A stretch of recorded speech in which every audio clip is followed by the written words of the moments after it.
Chapter 1. Peter breaks through. All children grow up except one. They learn they must grow up. Wendy learned this when she was 2 years old. One day she played in a garden. She picked a flower and ran to her mother. Her mother put her hand on her heart and said, "Oh, why can't you stay like this forever?" Then Wendy knew she must grow up. After you are 2, you know you must grow up. They lived at number 14. Before Wendy was born, her mother was the most important person. Mrs. Darling was a very nice lady. She had a kind and playful mind. Her mind was like small boxes inside bigger boxes, and her mouth had one special kiss that Wendy could not get. The kiss was always in the right corner of her mouth. Mr. Darling won her love in this way. Many men loved Mrs. Darling. They all came to ask her to marry them. But Mr. Darling came first in a cab, so he married her. He got all her love except the secret box and the special kiss. He never learned about the box. Later, he stopped trying to get the kiss. Wendy even thought that Napoleon could have gotten it, but he would have been very angry. Mr. Darling often told Wendy that her mother loved and respected him. He talked about stocks and shares. He sounded very smart. He said, "Stocks are up and shares are down," and this made Mrs. Darling respect him. Mrs. Darling married in a white dress. At first, she kept her accounts very carefully. She counted every vegetable. Later, some vegetables disappeared. Instead, she drew pictures of babies without faces. These pictures were her guesses. Wendy was born first, then John, then Michael. After Wendy was born, her parents were not sure they could feed one more child. Mr. Darling was very proud of her. He was honest and careful with money. He sat by Mrs. Darling's bed, holding her hand and counting money. Mrs. Darling wanted to take risks, but Mr. Darling liked to use a pencil and paper. He said, "Please do not interrupt." He counted his money out loud. He talked about 1 pound, 2 pounds, shillings, and pence. Then he asked, "Can we live for 1 year on this money?" Mrs. Darling said, "Of course we can, George." She loved Wendy very much. Mr. Darling was very important. Then Mr. Darling said, "Remember mumps." He kept counting and said things like, "Mumps cost 1 pound, measles cost 1 pound 5, and whooping cough cost 15 shillings. He counted many things. In the end, Wendy understood his money talk. There was the same excitement when John was born. Michael was born with a very small cry. They kept all 3 children. Soon, you could see them going to Miss Folsom's kindergarten school with their nurse. Mrs. Darling liked everything to be just right. Mr. Darling liked to be like his neighbors, so they had a nurse. Their nurse was a dog named Nana. Nana was a proper Newfoundland dog. She loved children. The Darlings met Nana in Kensington Gardens. Nana liked to look into baby carriages. Some nursemaids did not like her. She even followed them and told their mistresses. Nana was a very good nurse. She gave the children a bath and woke up at night if one of them cried. Nana slept in the nursery. She knew when a cough was bad and when it was not. She liked old remedies like rhubarb leaf. She did not like new ideas about germs. Nana took the children to school. She walked slowly beside them. If a child strayed, she pushed them back in line. On John's small feet days, she never forgot his sweater. She even carried an umbrella in her mouth in case it rained. At Miss Folsom's school, the other nurses sat on chairs while Nana lay on the floor. They acted as if Nana was less important. Nana did not like their small talk. When Mrs. Darling's friends came to the nursery, Nana would change Michael's pinafore to one with blue braiding, smooth Wendy's hair, and fix John's hair. No nursery was as good as theirs. Mr. Darling knew it. But sometimes he worried that the neighbors might talk about them. He also worried about Nana. Sometimes he felt that Nana did not like him. Mrs. Darling said, "I know she likes you very much, George." Then she told the children to be very kind to their father. They danced happily. The other servant, Liza, sometimes danced with them. Liza was small and wore a long skirt and a maid's cap. Mrs. Darling danced too. She danced so wildly that you could only see her kiss. If you ran to her, you might get the kiss. The Darling family was very happy until Peter Pan came. Mrs. Darling first heard about Peter when she looked in her children's minds. Every good mother cleans up her children's thoughts at night after they sleep. She puts their thoughts in order for the next day. It is like cleaning a drawer. You might see your mother on her knees, looking at your thoughts. She finds some things sweet and some not so sweet. When you wake up, your bad thoughts are hidden at the bottom and your good thoughts are on the top. I do not know if you have seen a map of a person's mind. Doctors sometimes draw maps of your body. But a child's mind is very confusing. It is like a map with many zigzag lines. These lines are like roads on an island.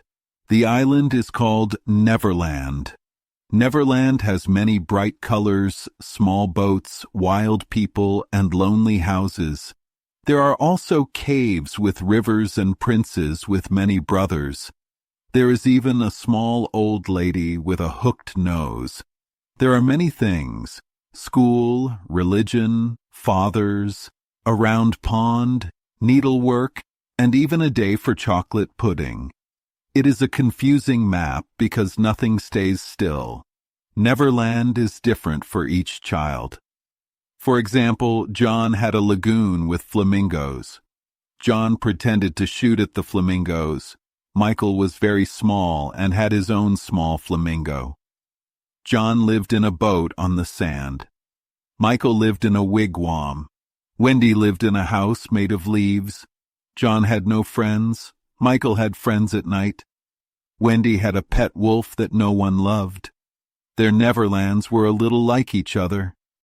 In Neverland, children always play by the water.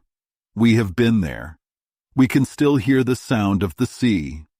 Neverland is a small and cozy island. It is not large and far apart. When you play during the day with chairs and tablecloths, it is not scary. But in the minutes before you sleep, it feels very real. That is why there are night lights.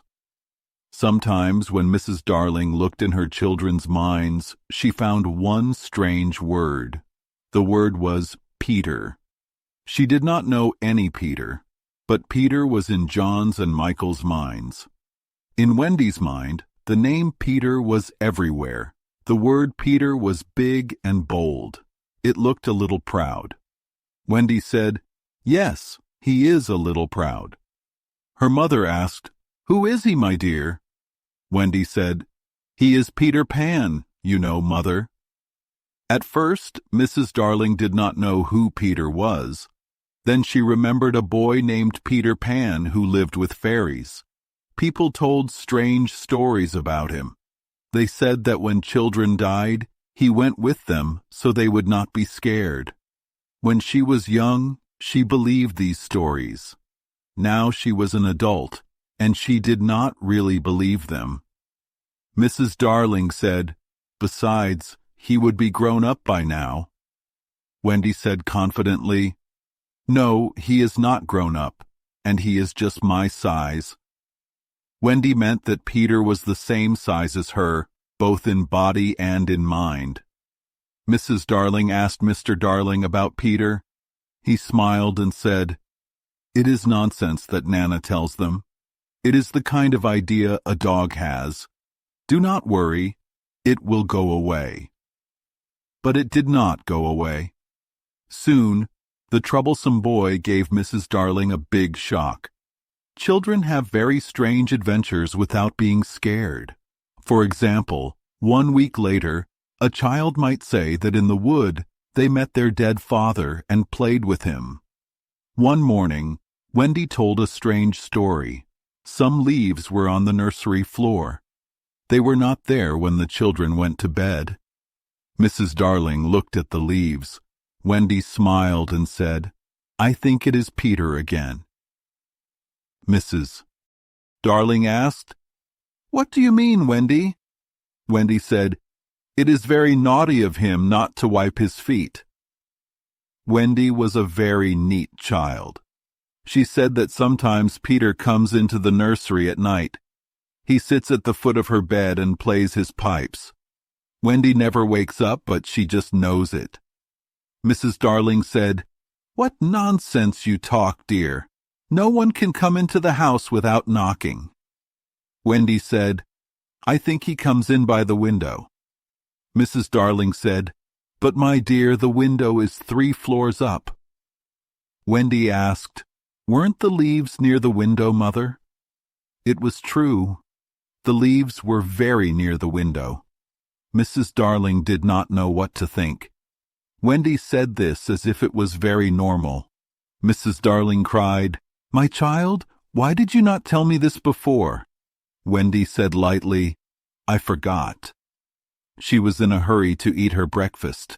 Mrs. Darling thought, surely she must have been dreaming. But the leaves were real. Mrs. Darling looked at them very carefully. They were thin, like skeletons. She was sure they did not come from any tree in England. She looked on the floor with a candle, trying to see a strange footmark. She banged a poker on the chimney and tapped the walls. She measured from the window to the ground. It was a drop of 30 feet with no step to climb. Mrs. Darling thought Wendy had been dreaming, but Wendy was not dreaming. The next night showed that something real happened. That night, the children began their extraordinary adventures. That night, all the children went to bed. It was Nana's day off. Mrs. Darling had bathed them and sung to them.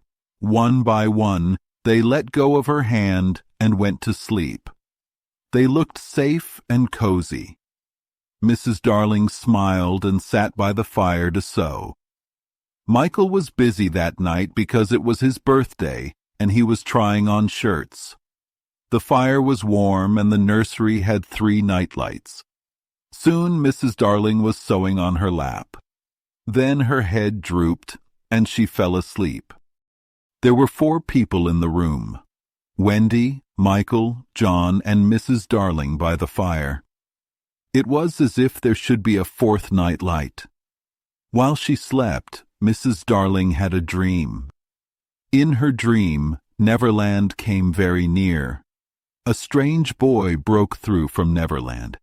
He did not scare her because she thought she had seen him before on the faces of women without children. Maybe some mothers show him too. In her dream, he tore a thin curtain from Neverland. Mrs. Darling saw Wendy, John, and Michael peeping through the gap. The dream was small. But while she was dreaming, the nursery window blew open. A boy fell on the floor. A small light, no bigger than a fist, moved around the room.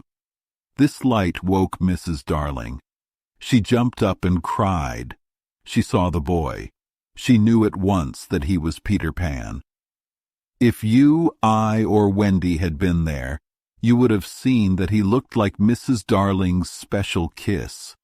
He was a lovely boy. He wore leaves that looked like skeleton leaves and had the juice of trees on him. The most charming thing was that he still had all his first teeth. When he saw that Mrs. Darling was an adult, he showed his little teeth at her. Chapter 2. The Shadow. Mrs. Darling screamed. Soon the door opened and Nana came in. Nana had been out that evening. She growled and jumped at a little boy. The boy jumped out of the window quickly. Mrs. Darling screamed again. This time she was very sad. She thought the boy was hurt.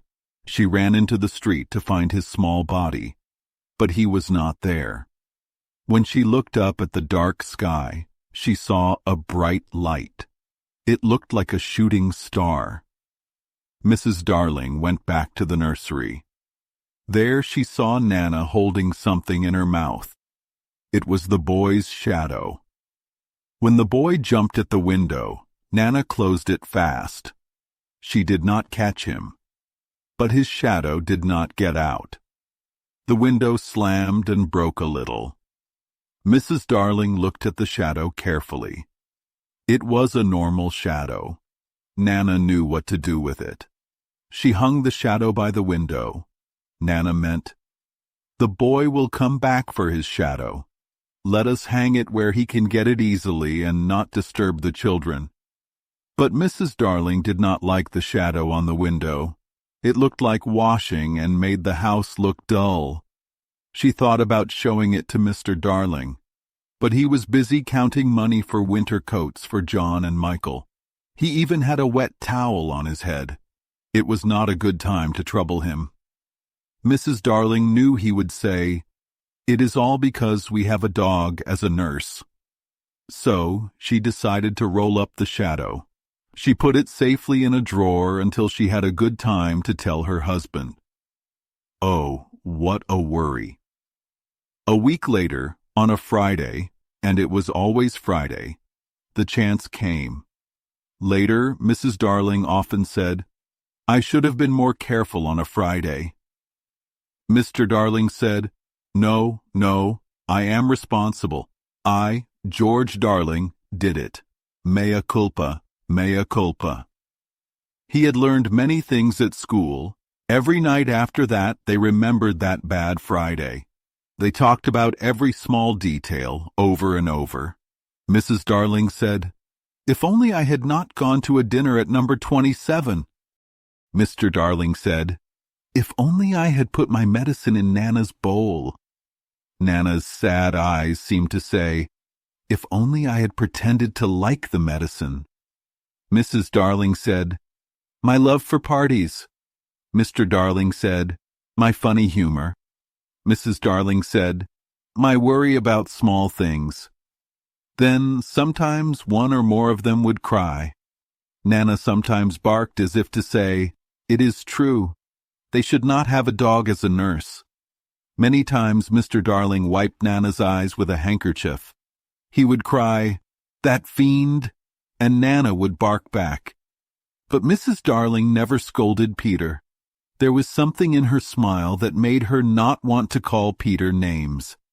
They sat in the empty nursery, remembering every little part of that awful evening. It began very calmly. Nana was getting water for Michael's bath and carried him on her back. Michael shouted, "I will not go to bed. It is not 6 o'clock yet. Oh dear, I will not be bathed." Then Mrs. Darling came in. She wore her white evening gown. She dressed early because Wendy loved to see her in the gown with the necklace George had given her. She also wore Wendy's bracelet on her arm. Wendy loved to lend her bracelet to her mother. Mrs. Darling saw her two older children playing a game. They pretended to be their mother and father on the day Wendy was born. John said in a kind voice, "Mrs. Darling, you are now a mother."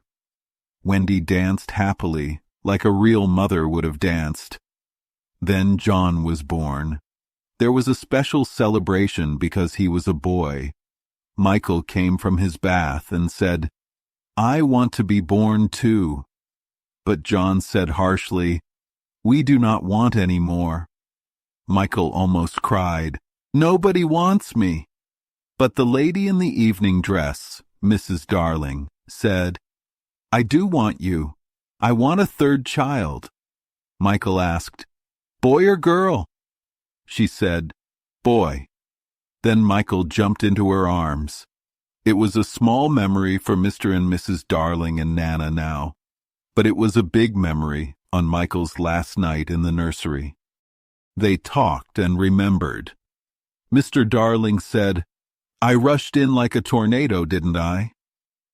He was not very happy with himself. He had been getting ready for the party. Everything was fine until he had to tie his tie. Even though he knew about stocks and shares, he did not know how to tie his tie. Sometimes it was easy, but sometimes it was very hard. That night, he came into the nursery with a wrinkled tie in his hand. "Father, what is wrong?" asked one of the children. "Matter!" he yelled. "This tie will not go round my neck. I have tied it round the bedpost many times, but not around my neck. I beg your pardon," he warned. "If this tie does not go round my neck, we will not go to dinner tonight. If I do not go to dinner, I will not go to work tomorrow. Then you and I will have no food, and our children will be sent to the street." Mrs. Darling stayed calm. "Let me try, dear," she said. She tied his tie with her cool, neat hands. The children all watched. Some men might have been angry that she did it so well, but Mr. Darling was too kind. He thanked her and soon forgot his anger. Then he danced around the room with Michael on his back. Mrs. Darling said, "How wildly we romped! Our last romp!" Mr. Darling groaned. "Oh, George, do you remember when Michael suddenly said, 'How did you get to know me, Mother?'" Mrs. Darling said, "I remember." Mr. Darling added, "They were sweet, weren't they? And they were ours, and now they are gone," he said sadly. The fun ended when Nana came in. Mr. Darling bumped into her and got hair on his new trousers.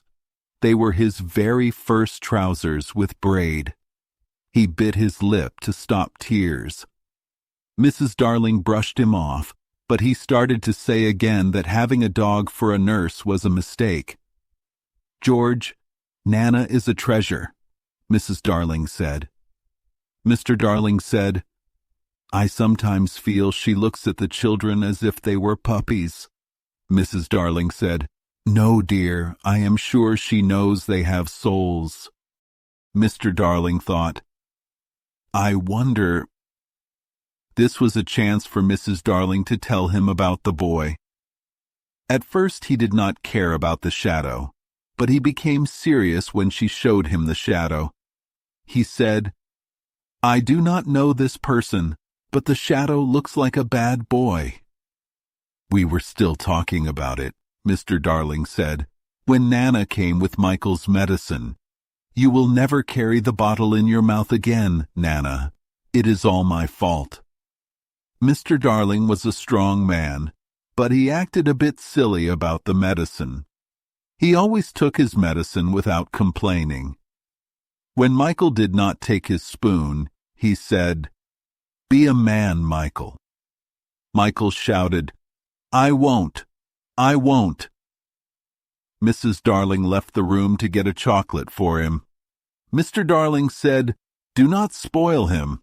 He added, "When I was your age, I took my medicine without complaining.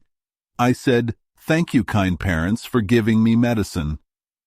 Wendy, who was in her nightgown, said to encourage Michael, "Father, the medicine you sometimes take is much nastier, isn't it?" Mr. Darling said, "Yes, it is nastier. I would show you by taking it now if I had not lost the bottle." He did not really lose it. He climbed up at night to the top of the wardrobe and hid it there.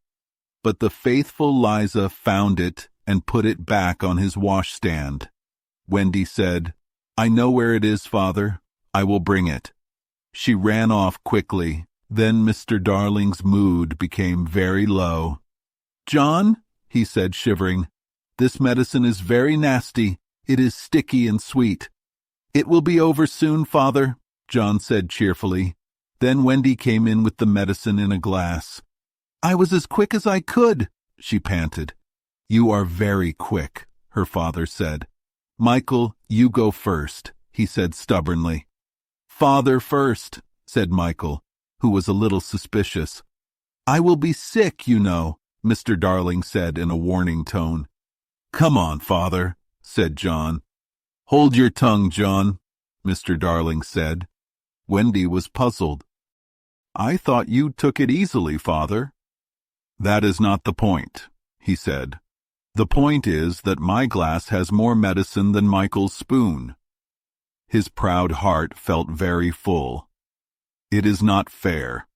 I would say it even with my last breath. It is not fair. Father, I am waiting, Michael said quietly. It is all right to say you are waiting. I am waiting too, he said. Father is a cowardly custard, Michael teased. You are a cowardly custard too, Mr. Darling replied. I am not scared, Michael said. Neither am I, said Mr. Darling. Well then take it, Michael said. Well then you take it, Mr. Darling said. Wendy had a good idea. Why do not both of you take it at the same time? Sure, said Mr. Darling. Are you ready, Michael? Wendy counted. 1, 2, 3. Michael took his medicine, but Mr. Darling slipped his behind. Michael yelled in anger, and Wendy cried, Oh, Father! What do you mean by, oh, Father? Mr. Darling asked. Stop that noise, Michael. I meant to take mine, but I missed it. All three looked at him as if they did not admire him at all. Look here, everyone, he said when Nana went to the bathroom. I have just thought of a funny joke. I will pour my medicine into Nana's bowl and she will drink it, thinking it is milk. The medicine was the color of milk. But the children did not think this was funny. They looked at him as he poured the medicine into Nana's bowl. What fun, he said, unsure. The children did not say anything when Mrs. Darling and Nana came back. Nana, good dog, he said, petting her. I have put a little milk into your bowl, Nana. Nana wagged her tail, ran to the bowl, and began licking the medicine. Then she looked at Mr. Darling. It was not an angry look. It was a sad look with a big red tear. Then she went quietly to her kennel. Mr. Darling felt very ashamed, but he would not give up. In a quiet voice, Mrs. Darling smelled the bowl. Oh, George, she said, it is your medicine. It was only a joke, he roared. Mrs. Darling comforted the boys, and Wendy hugged Nana. Much good, he said bitterly. I work so hard to be funny in this house. And still, Wendy hugged Nana. That is right, he shouted. Coddle her. No one coddles me. I am only the breadwinner. Why should I be coddled? Why? George, George, Mrs. Darling said softly. Speak quietly. The servants will hear you. They had already started to call Liza the servants. Let them, he answered. Bring the whole world, but I will not let that dog stay in my nursery for 1 more hour. The children cried. Nana came close to him, asking for help, but he waved her away. He felt strong again. In vain, he cried. Your proper place is in the yard. Now go and be tied up. George, George, Mrs. Darling whispered. Remember what I told you about that boy. But he would not listen. He wanted to show who was the boss in the house. When his commands did not bring Nana out of the kennel, he used kind words to lure her. Then he roughly dragged her from the nursery. He was ashamed, but he did it. He loved praise very much and wanted everyone to admire him. When he tied her up in the backyard, he went to sit in the hall with his hands on his eyes. Meanwhile, Mrs. Darling put the children to bed very quietly and turned on their night lights. They could hear Nana barking. John whispered, It is because he is chaining her in the yard. But Wendy was wise. "That is not Nana's sad bark," she said, not knowing what would happen next. "It is her bark when she smells danger." "Danger? Are you sure, Wendy?" asked someone. "Oh, yes," she said. Mrs. Darling trembled and went to the window. It was very secure. She looked out. The night sky was full of stars. They seemed to crowd around the house as if they were curious. She did not notice that, or that one or two of the small stars winked at her. But a strange fear filled her heart. She cried, "Oh, how I wish I was not going to a party tonight." Even Michael, who was half asleep, knew that she was scared. He asked, "Can anything hurt us, Mother, after the night lights are on?" "Nothing, precious," she said. "They are the eyes that a mother leaves behind to watch her children." She went from bed to bed singing soft songs. Little Michael hugged her. "Mother," he cried, "I am glad you are here." Those were the last words she heard from him for a long time. No. 27 was only a few yards away. There had been a little snow. Father and Mother Darling walked carefully so they would not get their shoes dirty. They were the only people in the street. All the stars watched them. Stars are beautiful, but they cannot join in. They only watch, always. This is a punishment for something the stars did so long ago.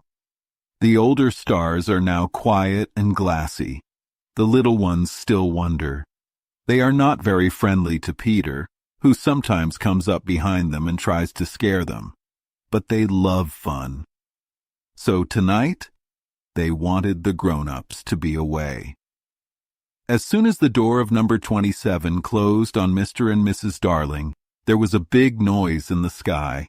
The smallest star in the Milky Way screamed out, "Now, Peter!" Chapter 3. Come away! Come away!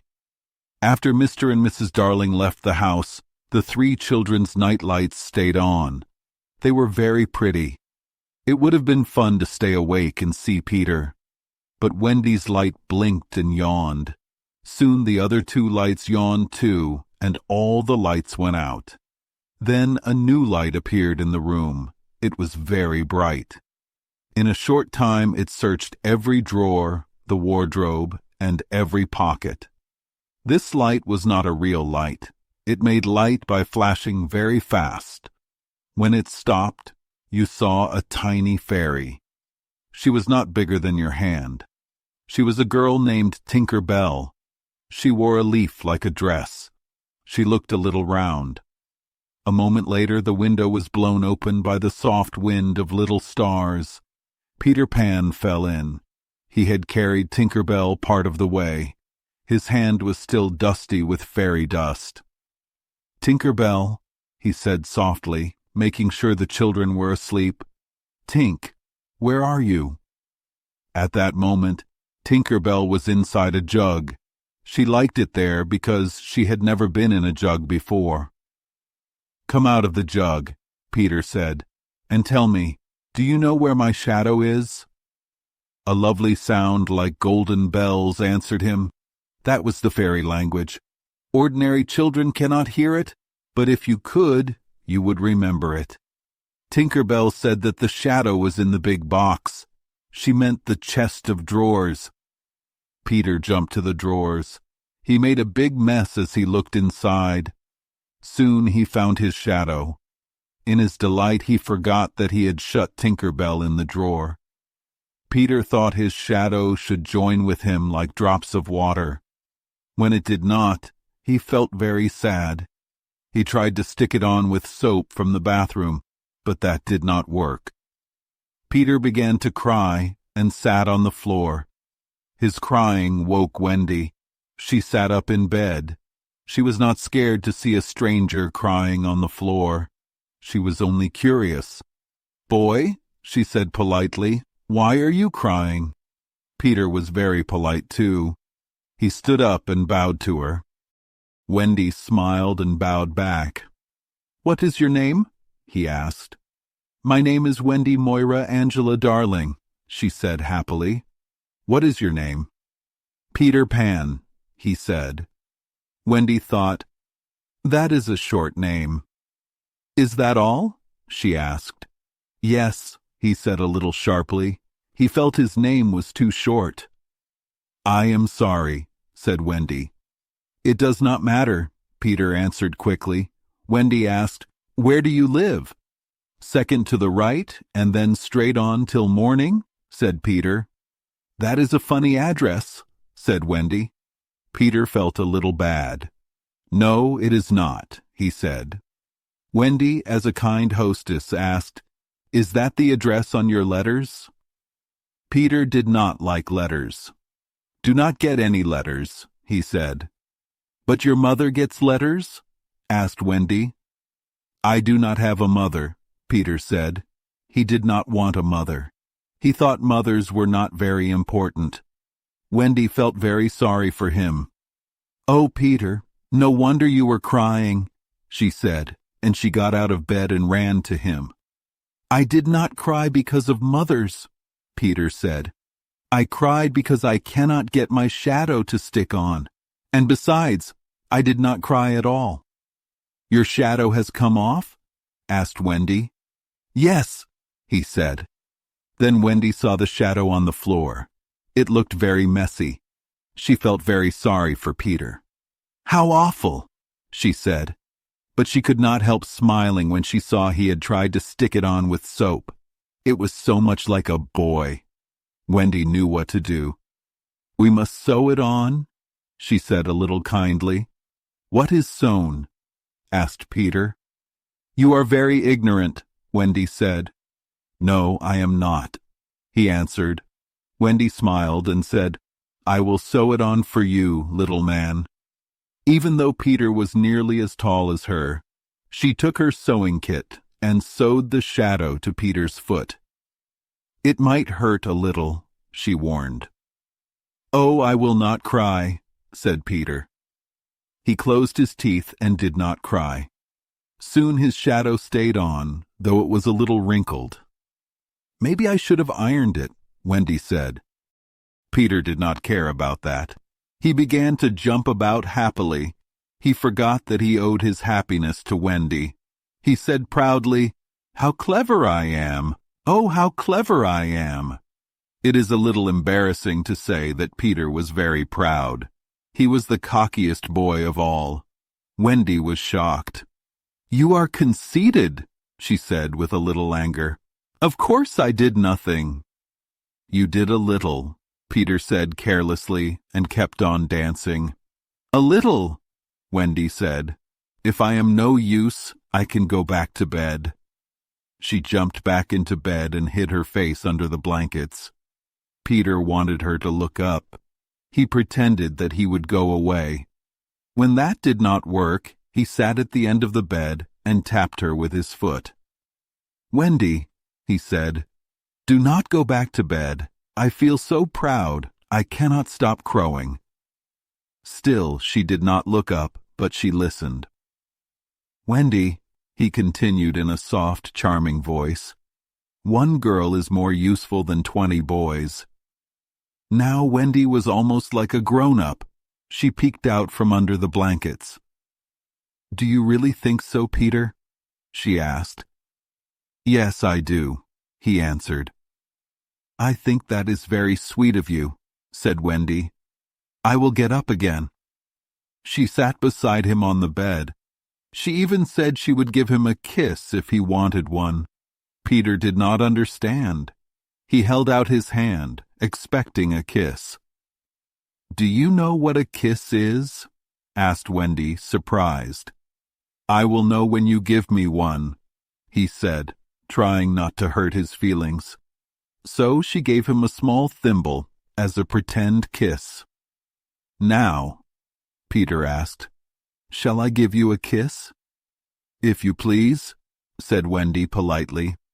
She leaned a little toward him, but then he dropped an acorn button into her hand. Wendy slowly moved her face back and said she would wear his kiss on a chain around her neck. This chain later saved her life. When people meet, they often ask each other's age. So Wendy asked Peter, "How old are you?" This was not a happy question for him. It was like a test. "I do not know," he said a little shyly, "but I am very young." He only had a guess. Then he said, "Wendy, I ran away the day I was born." Wendy was very surprised and interested. She gently touched her nightgown to show he could come sit closer. "It was because I heard my father and mother talking about what I would be when I grew up," Peter said softly. He was very upset now. "I do not want to be a man. I always want to be a little boy and have fun. So I ran away to Kensington Gardens and lived a long time with the fairies." Wendy listened with admiration. She loved to hear about fairies. She asked many questions about them. Peter did not like talking about fairies very much. They sometimes got in his way, and he had to tell them to go away, but he still liked them. He told her, "When the first baby laughed, its laugh broke into 1,000 pieces. They all skipped away. That was how fairies were born." This is a long talk, but Wendy liked to listen. "And so," Peter said happily, "there should be one fairy for every boy and girl." "Should there not be?" asked Wendy. "No. Children know many things, and soon they do not believe in fairies. And every time a child says, 'I do not believe in fairies,' a fairy dies." Peter thought they had talked enough about fairies. He looked at Tinker Bell. "I cannot find Tink," he said, and stood up. He called her by name. Wendy's heart beat fast. "Peter," she cried, "you do not mean there is a fairy in this room?" "She was here a moment ago," Peter said a bit impatiently. "Do you not hear her?" They both listened. "All I hear is a soft tinkle like little bells," said Wendy. "That is Tink. That is the fairy language. I think I hear her too," Peter said. The sound came from the chest of drawers. Peter smiled a merry smile. His laugh sounded like a soft gurgle. He still had his first laugh. "Wendy," he whispered happily, "I think I shut her in the drawer." He opened the drawer and let Tinker Bell out. She flew around the room and screamed in anger. "You should not say such things," Peter said. "I am sorry, but how was I to know you were in the drawer?" Wendy did not listen much. "Oh, Peter, if you would only stand still so I can see you," she cried. "They never stand still," he said. But for one moment, Wendy saw Tinker Bell standing on the cuckoo clock. "Oh, how lovely!" she cried. But Tinker Bell still looked angry. "Look, Tink," Peter said kindly. "Wendy says she wishes you were her fairy." Tinker Bell answered in a rude way. "What did she say, Peter?" He had to explain. "She said you are a very ugly fairy and that you are my fairy." He tried to argue. "You cannot be my fairy, Tink. I am a gentleman, and you are a lady." Then Tinker Bell said, "You silly ass," and flew into the bathroom. Peter said, "I am sorry. She is called Tinker Bell because she mends pots and kettles." Soon Peter and Wendy sat in an armchair. Wendy asked more questions. "If you do not live in Kensington Gardens now?" "Sometimes I do," Peter said. "But where do you live most of the time?" "With the lost boys," he answered. "Who are the lost boys?" asked Wendy. "They are children who fall out of their prams when the nurse is not looking. If no one claims them in 7 days, they go to Neverland. I am their captain." "That sounds like fun," said Wendy. "Yes," said Peter. "But we are a little lonely. We have no girls with us." "Are there no girls?" asked Wendy. "Oh, no. Girls are too clever to fall out of their prams." This made Wendy very happy. "I think it is very nice the way you talk about girls. John, however, does not like us," she said. At that moment, Peter kicked John out of bed, blankets and all. John was sleeping on the floor, so Wendy let him stay there. "I know you meant to be kind," she said, "so you can give me a kiss." Peter then said, "I thought you would want your thimble back." "Oh dear," said kind Wendy, "I do not mean a kiss. I mean a thimble." "What is that?" Peter asked. "It is like this," said Wendy as she kissed him. "Funny," said Peter. "Now, shall I give you a thimble?" "If you wish to," said Wendy, sitting up straight. Peter gave her a thimble. Immediately, Wendy screamed, "What is it, Wendy?" "It feels as if someone is pulling my hair," she said. "That must be Tink. I did not know she could be so naughty," said Peter. Tinker Bell flew around again and said rude words. "She says she will do that every time I give you a thimble," Peter explained. "But why?" asked Wendy. "Why, Tink," said Peter. Soon Peter and Wendy sat together in the armchair. Then Wendy asked, "Peter, will you tell me a story?" But Peter said, "I do not know any stories. The lost boys do not know any stories." "How awful," said Wendy. Peter then asked, "Do you know why swallows build nests in the eaves of houses?" "It is to listen to the stories," he explained. "Oh, Wendy, your mother once told you a lovely story." "Which story?" asked Wendy. "About the prince who could not find the lady with the glass slipper." "Peter, that is Cinderella, and he found her. They lived happily ever after," said Wendy. Peter was very happy. He jumped from the floor and ran to the window. "Where are you going?" cried Wendy. "To tell the other boys," he said. "Don't go, Peter," Wendy pleaded. "I know many stories too." Peter's eyes grew greedy. "Oh, the stories I will tell the boys!" he cried. Then he grabbed Wendy and pulled her to the window. "Let me go," she said. "Wendy, come with me and tell the other boys," Peter said. Wendy was happy to be asked, but then said, "Oh dear, I cannot. Think of Mummy. Besides, I cannot fly." "I will teach you," said Peter. "Oh, how lovely to fly," cried Wendy. "I will teach you to jump on the wind's back, and then we will fly away." "Ooh!" she exclaimed. "Wendy, when you sleep in your bed, you might fly with me and say funny things to the stars," Peter said. "Ooh!" said Wendy. "And Wendy, there are mermaids," Peter said. "Mermaids? With tails?" "Yes, very long tails," said Peter. "Oh!" cried Wendy. "To see a mermaid!" Peter then said slyly, "Wendy, how we should all respect you." Wendy squirmed a little. It was as if she wanted to stay on the floor. But Peter had no pity. "Wendy," he said, "you could tuck us in at night." "Ooh!" "None of us has ever been tucked in at night?" "Ooh!" And Wendy opened her arms to him. "And you could mend our clothes and make pockets for us. None of us has any pockets."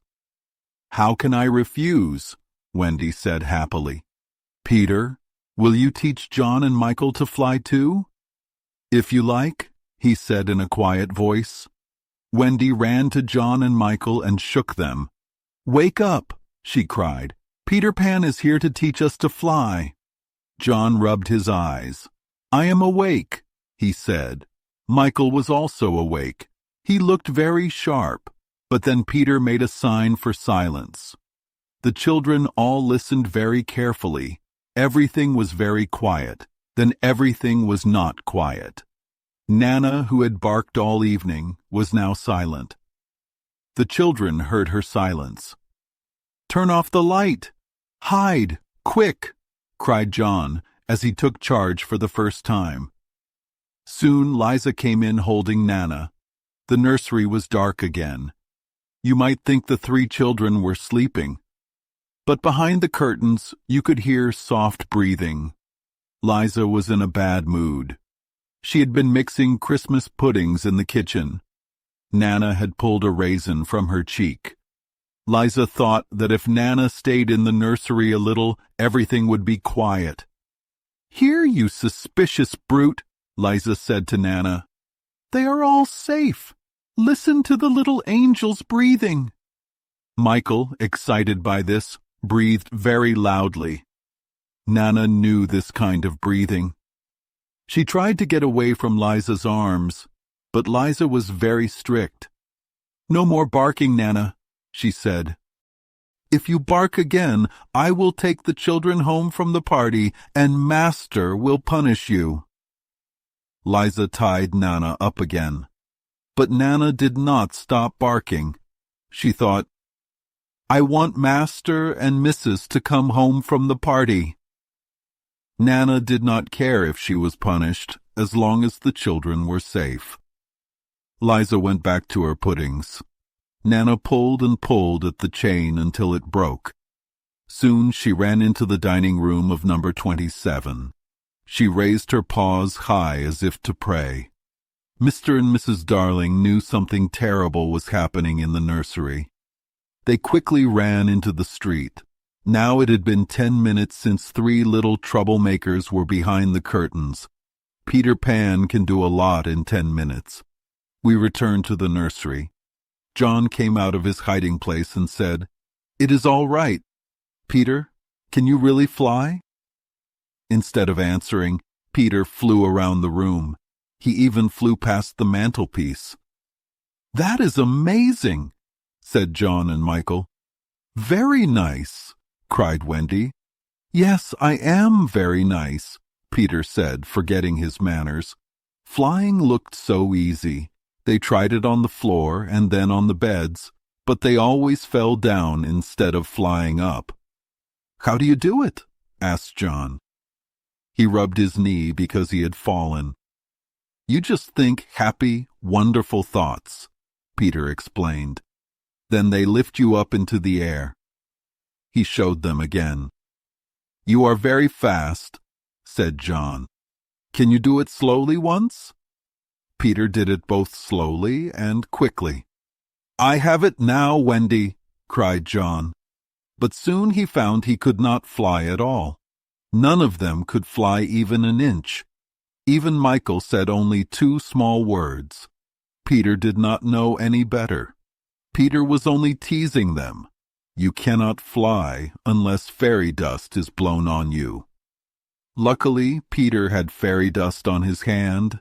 He blew some on each of them, and they flew with great joy.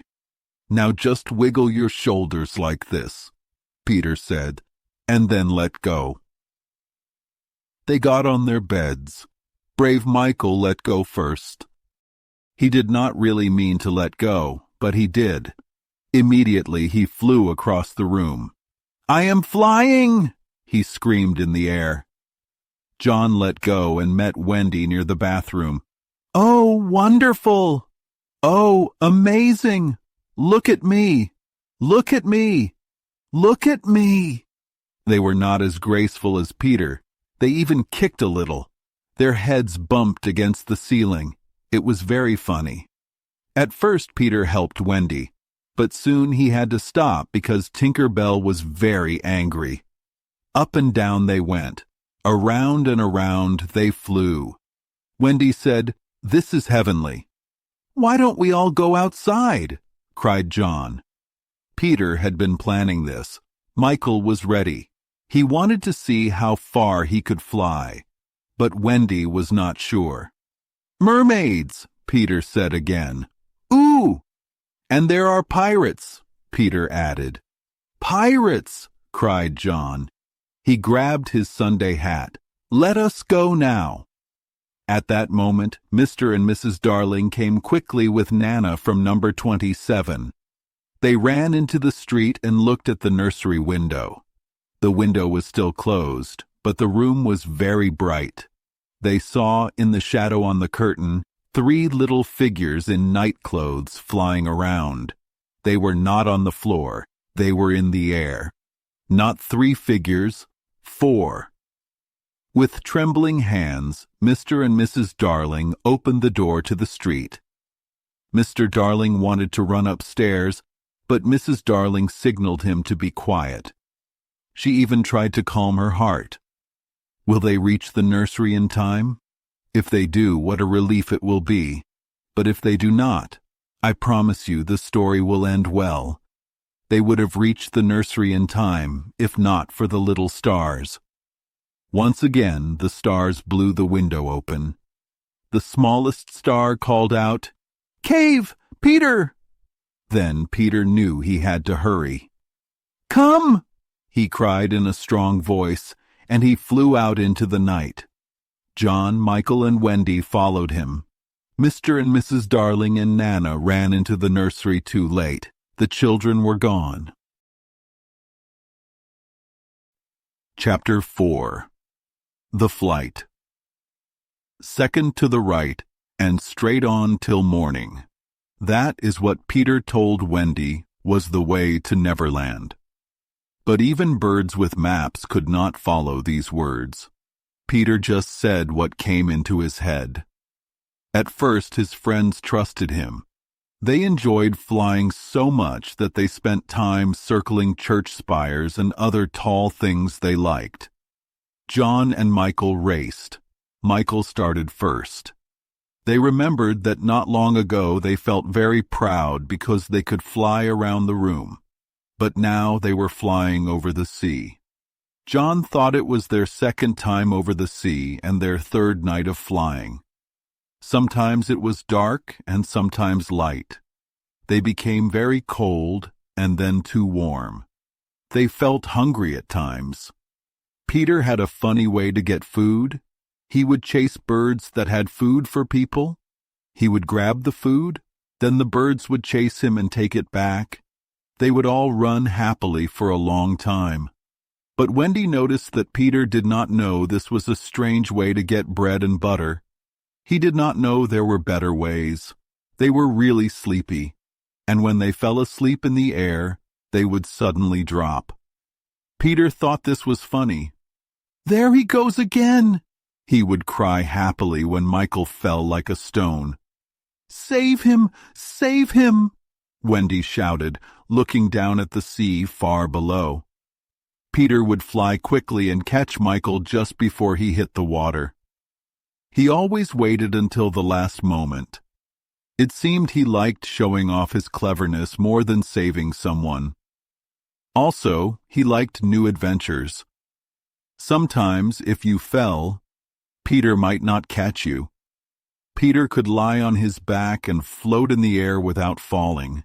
He was so light that if you blew behind him, he would go faster. "Please be nice to him," Wendy whispered to John when they played "Follow My Leader." "Then tell him to stop showing off," John said. When they played "Follow My Leader," Peter flew near the water and touched a shark's tail. It was like running a finger along a railing. They could not copy him very well. It looked like he was showing off, especially when he looked back to see how many tails they missed. "You must be kind to him," Wendy said to her brothers. "What will we do if he leaves us?" "We could go back," Michael said. "How could we go back without him?" Wendy asked. "Well, then we must go on," John said. "That is the problem," Wendy said sadly. "We do not know how to stop." Peter had forgotten to show them how to stop in the air. John said that if all else failed, they could fly straight on because the world is round. Then they would come back to their window. "And who will get food for us, John?" Wendy asked. "I took a little bit from an eagle's mouth, pretty well, Wendy," John answered. "After the 20th try," Wendy reminded him. "Even though we are good at getting food, we bump into clouds if Peter is not near to help." They bumped into clouds many times. They could now fly well, though they still kicked a lot. If they saw a cloud ahead, the more they tried to avoid it, the more they bumped into it. If Nana had been with them, she would have put a bandage on Michael's head by now. At that time, Peter was not with them. They felt lonely. He could fly much faster than they did, and would disappear to have an adventure on his own. Later, he would come back laughing because he had said something funny to a star, or because he had mermaid scales on him. Sometimes, he forgot about them when he returned. Wendy worried. If he forgets us, how will we know he loves us? Sometimes when he came back, he did not remember them well. Wendy was sure of that. She saw his eyes show a little surprise when he almost forgot to speak to them. Once, she had to call him by name. "I'm Wendy," she said quickly. Then Peter whispered, "Always say I'm Wendy if you see me forgetting. Then I will remember." This was not a perfect plan. To make up for it, Peter showed them how to lie flat on a strong wind so they could sleep safely. They tried it many times and felt secure. They could have slept longer, but Peter soon grew tired of sleeping. In his loud captain's voice, he cried, "We get off here!" After a few small quarrels and many laughs, they flew near Neverland. After many moons, they reached it. They had flown almost straight. Not only Peter or Tinker Bell helped them, but the island itself seemed to call them. That is how you may see those magic shores. "There it is," Peter said calmly. Where? The children asked. "Where all the arrows are pointing," Peter answered. There were many golden arrows in the sky. The sun made them so the children knew the way before the sun went down.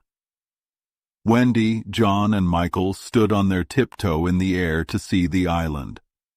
Strange as it was, they all recognized it at once. They did not feel afraid. They greeted it like a good friend coming home for the holidays. "John, there is the lagoon." "Wendy, look at the turtles burying their eggs in the sand." "John, I see your flamingo with the broken leg." "Look, Michael, there is your cave."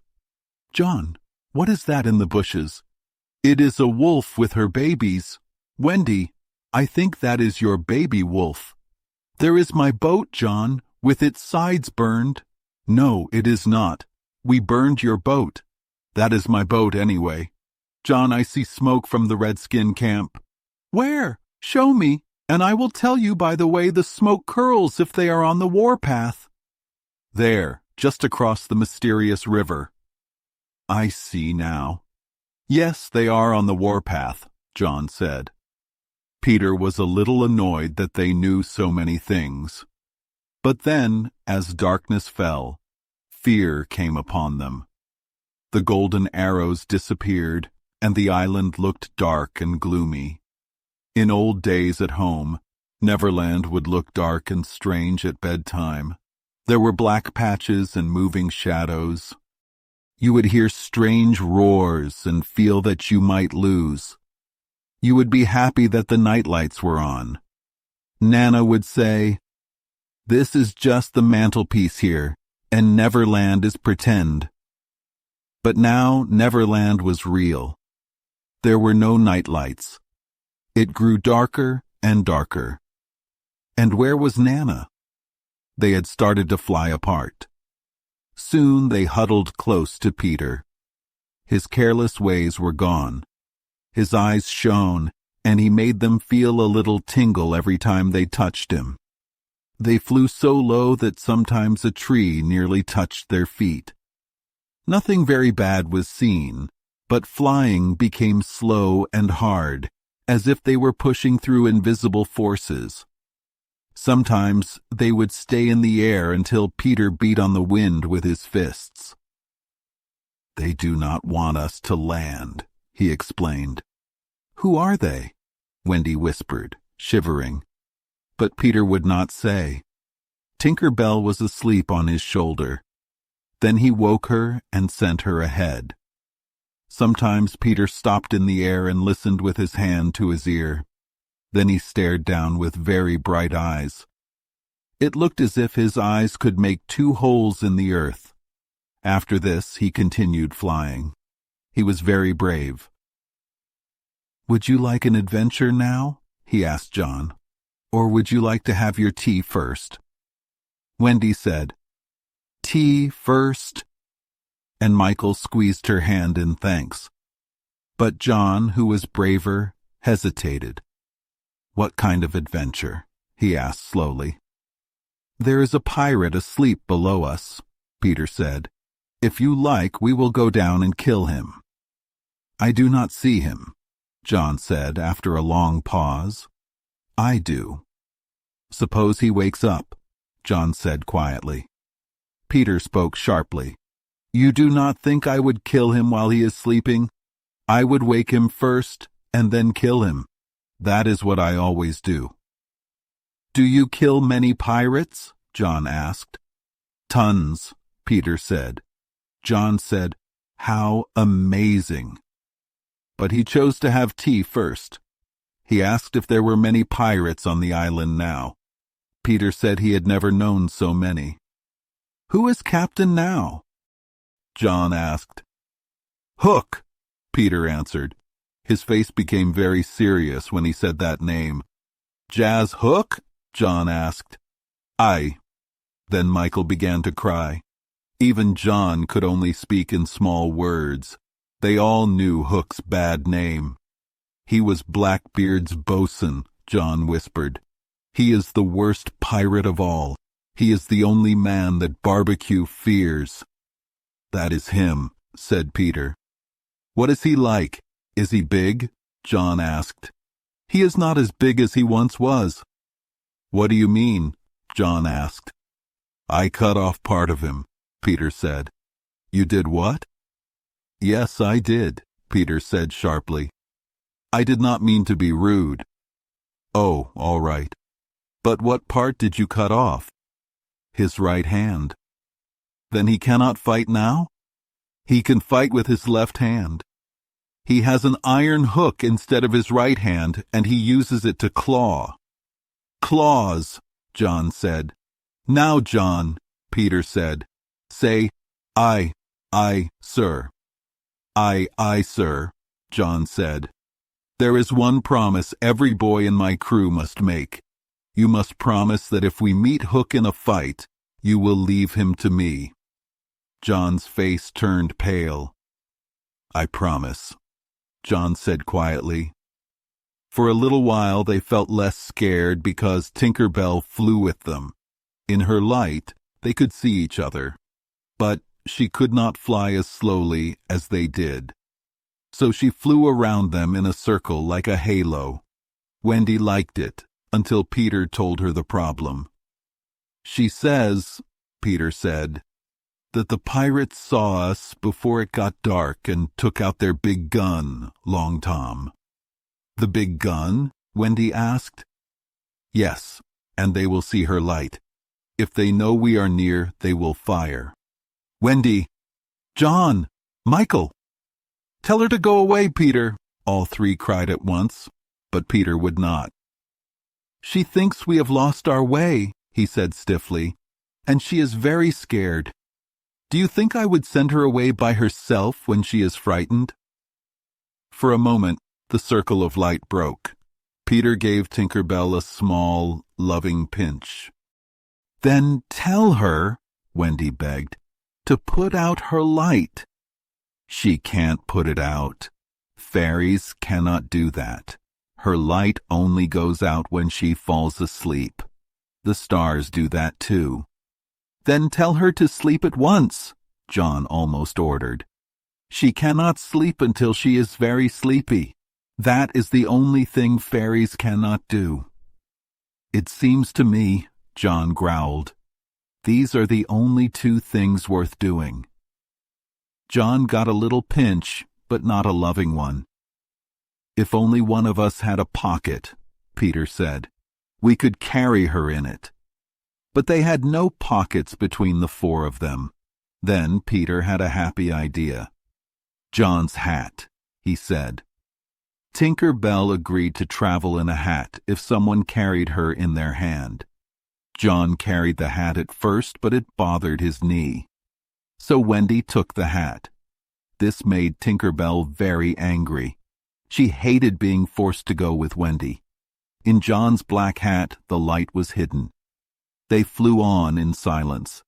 It was the quietest silence they had ever known. Soon, they heard a soft sound far away. Peter said, "That is the wild beasts drinking at the ford." Then they heard another rough sound. Peter said, "That is the redskins sharpening their knives." After a while, these sounds stopped. Michael felt very lonely. "If only something would make a sound," he cried. Suddenly, a very loud crash broke the silence. The pirates had fired Long Tom at them. The roar echoed over the mountains. It sounded as if the echoes cried, "Where are they? Where are they?" Then the three children learned the difference between a pretend island and a real, scary island. When the sky became calm again, John and Michael found themselves alone in the dark. John flew carefully, and Michael floated without knowing how. "Are you hurt?" John whispered. "I have not been hit," Michael whispered back. We now know that no one was hurt. But Peter had been blown far out to sea by the shot's wind. Wendy was blown up high with only Tinker Bell by her side. It might have been better for Wendy if she had dropped the hat then. I do not know if Tinker Bell thought of it suddenly or planned it, but she jumped out of the hat and began to lead Wendy toward danger. Tinker Bell was not always bad. Sometimes she is good, but right now she was all bad. Fairies are very small and usually feel only one emotion at a time. At this moment, Tinker Bell was very jealous of Wendy. She made lovely sounds that Wendy could not understand. Some of the sounds might have been bad words, but they sounded kind, and Tinker Bell flew back and forth as if saying, "Follow me, and all will be well." Wendy did not know what else to do. She called to Peter, John, and Michael, but all she got were teasing echoes. She did not know that Tinker Bell hated her very much. Confused and unsteady, Wendy followed Tinker Bell to what would be her doom. Chapter 5. The Island Come True. The island woke up when Peter Pan was coming back. Usually, when Peter is away, everything is quiet. The fairies sleep longer, the animals take care of their babies, the pirates and lost boys only make faces at each other, and the Native Americans eat a lot and rest. But when Peter comes back, everything becomes busy again. If you listen closely, you can hear the island full of life. That evening, everyone was looking for someone. The lost boys were looking for Peter. The pirates were looking for the lost boys. The Native Americans were looking for the pirates, and the animals were looking for the Native Americans. They all moved around the island, but they never met because they walked at the same speed. The lost boys were not looking for a fight. They were happy because Peter was coming back. There were 6 of them, including 2 twins. Let's imagine we are watching them as they walk carefully, each holding a small knife. Peter told them not to look like him, so they wore bear skins they hunted themselves.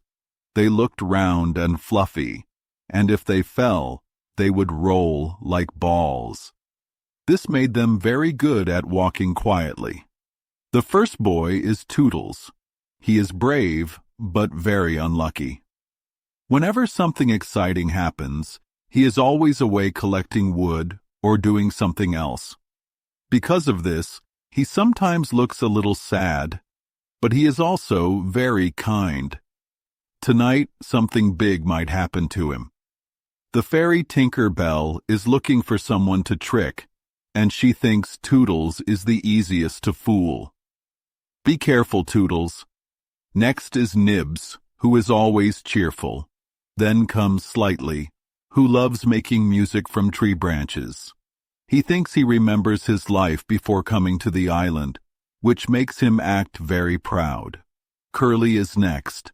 He is a troublemaker. If Peter asks, "Who did this?" he steps forward even when he didn't do anything. The last ones are the twins. Peter never understood what twins were, so they stay close together all the time. The lost boys disappear into the darkness, and soon after, the pirates arrive. We can hear them before we see them. They are singing, "Yo-ho, yo-ho, a pirate's life, the flag of skull and bones. A happy time, a rope so tight, and down to Davy Jones." They look very dangerous. At the front is Secco, a handsome Italian pirate. Behind him is a big black pirate who changes his name often. Bill Jukes is covered in tattoos. There is Cookson, who might be Black Murphy's brother. Gentleman Starkey used to be a school teacher, but now is good at fighting. Smee, the Irish pirate, is friendly, but still dangerous. Many other scary pirates follow. In the middle of them all is their leader, Captain Hook. He is tall and thin with long curly black hair. His eyes are blue but turn red when he is angry. Instead of a right hand, he has a sharp iron hook. He is very polite, but also very scary. People say he is brave, but he is afraid of one thing, his own blood. He also looks a little like a king from a long time ago. He loves to smoke 2 cigars at once. But the most dangerous thing about him is his iron hook. Let's see how Hook deals with his men. One pirate, Skylights, bumps into him. Hook uses his hook, and in 1 second, Skylights is gone. The pirates don't even stop walking. Now another group appears. These are the Native Americans. They walk very quietly, carrying sharp weapons. Their leader is a great warrior named Big Little Panther. At the back is Tiger Lily, a beautiful and proud princess. Many men want to marry her, but she prefers to fight with her hatchet. After they pass, the animals come. There are lions, tigers, bears, and many hungry creatures. Then the last one arrives, a giant crocodile. She is looking for someone. The lost boys appear again.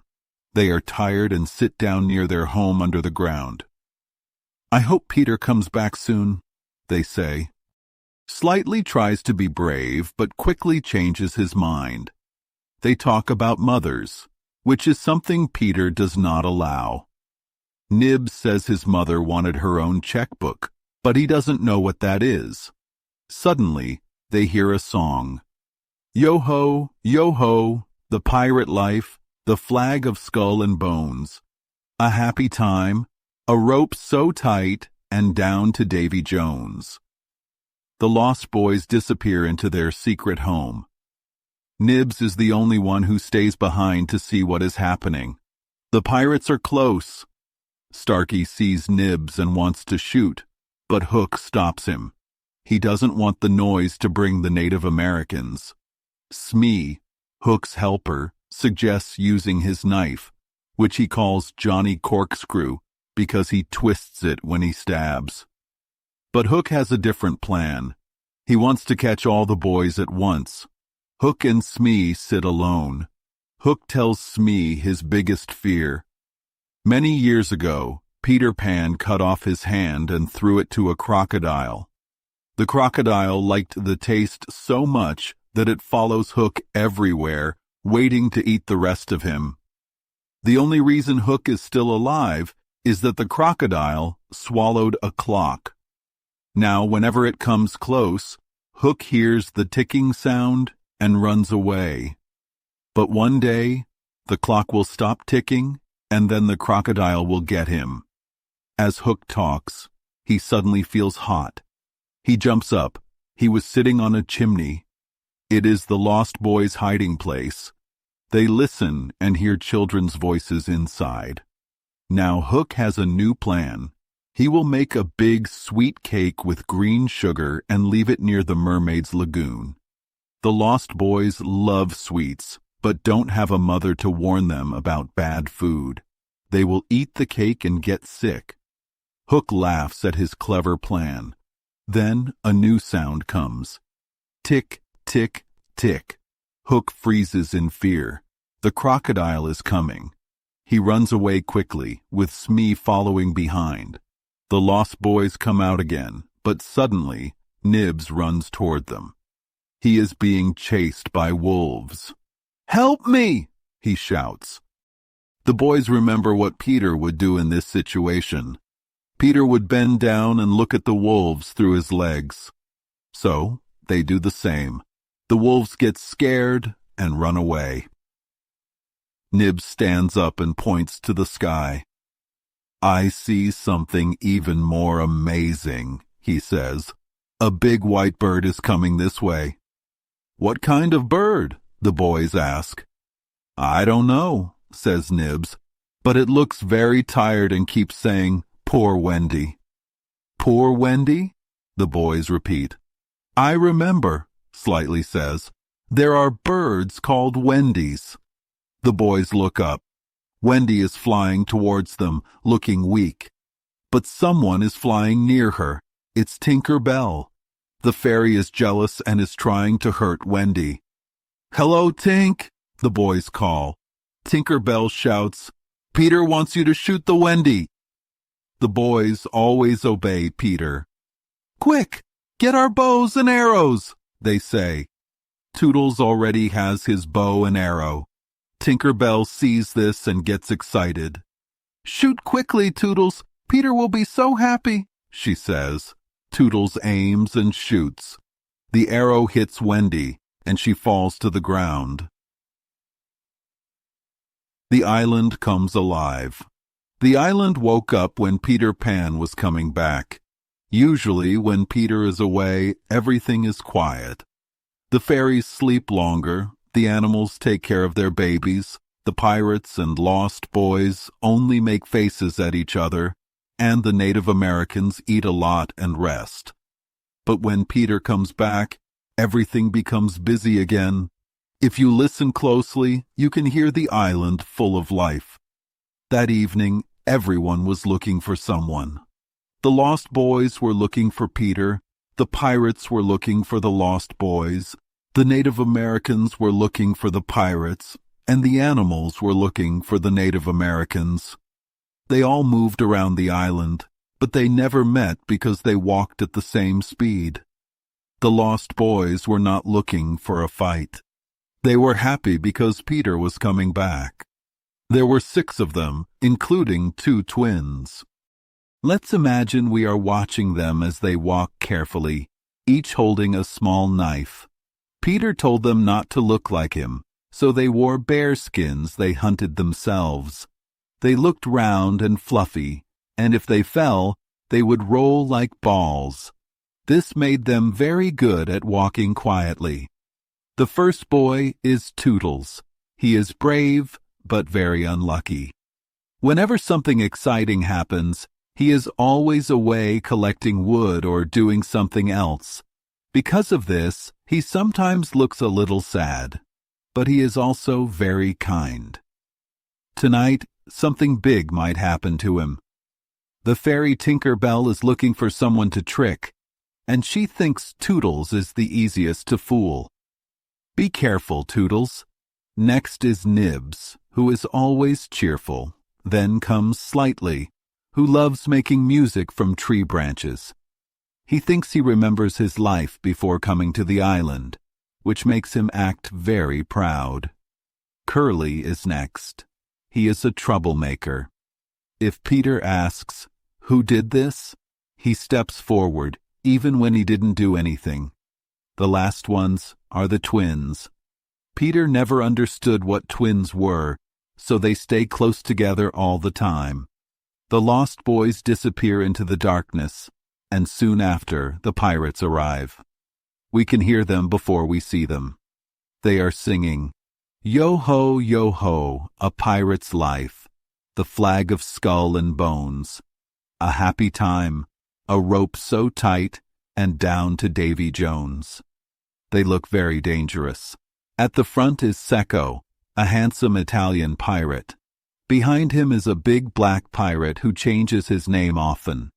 Bill Jukes is covered in tattoos. There is Cookson, who might be Black Murphy's brother.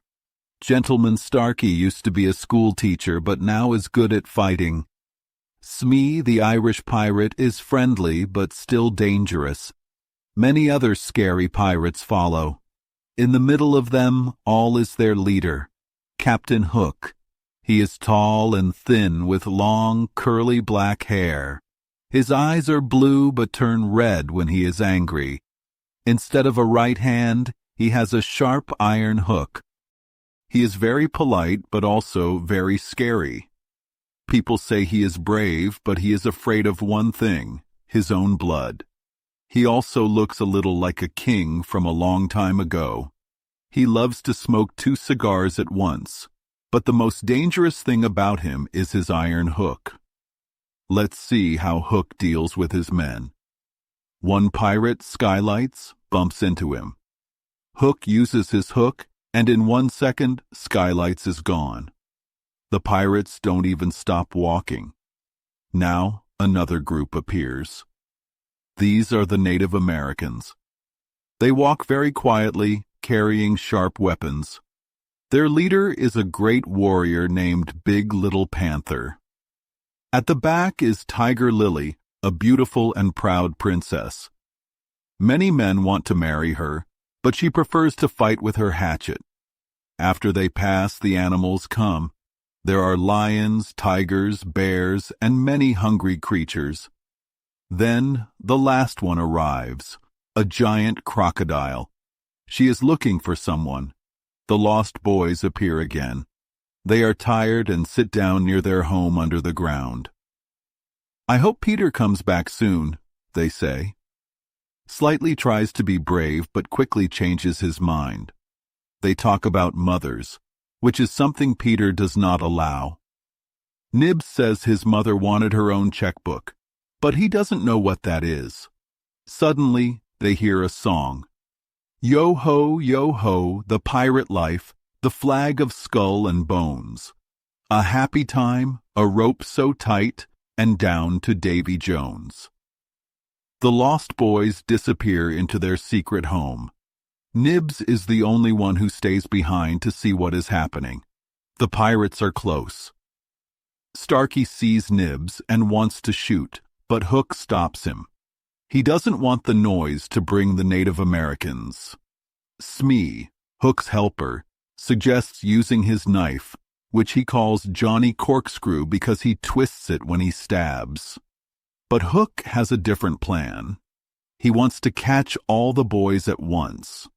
Hook and Smee sit alone. Hook tells Smee his biggest fear. Many years ago, Peter Pan cut off his hand and threw it to a crocodile. The crocodile liked the taste so much that it follows Hook everywhere, waiting to eat the rest of him. The only reason Hook is still alive is that the crocodile swallowed a clock. Now, whenever it comes close, Hook hears the ticking sound and runs away. But one day, the clock will stop ticking and then the crocodile will get him. As Hook talks, he suddenly feels hot. He jumps up. He was sitting on a chimney. It is the lost boys' hiding place. They listen and hear children's voices inside. Now, Hook has a new plan. He will make a big sweet cake with green sugar and leave it near the mermaids' lagoon. The lost boys love sweets, but don't have a mother to warn them about bad food. They will eat the cake and get sick. Hook laughs at his clever plan. Then a new sound comes. Tick, tick, tick. Hook freezes in fear. The crocodile is coming. He runs away quickly with Smee following behind. The lost boys come out again, but suddenly Nibs runs toward them. He is being chased by wolves. "Help me!" he shouts. The boys remember what Peter would do in this situation. Peter would bend down and look at the wolves through his legs. So they do the same.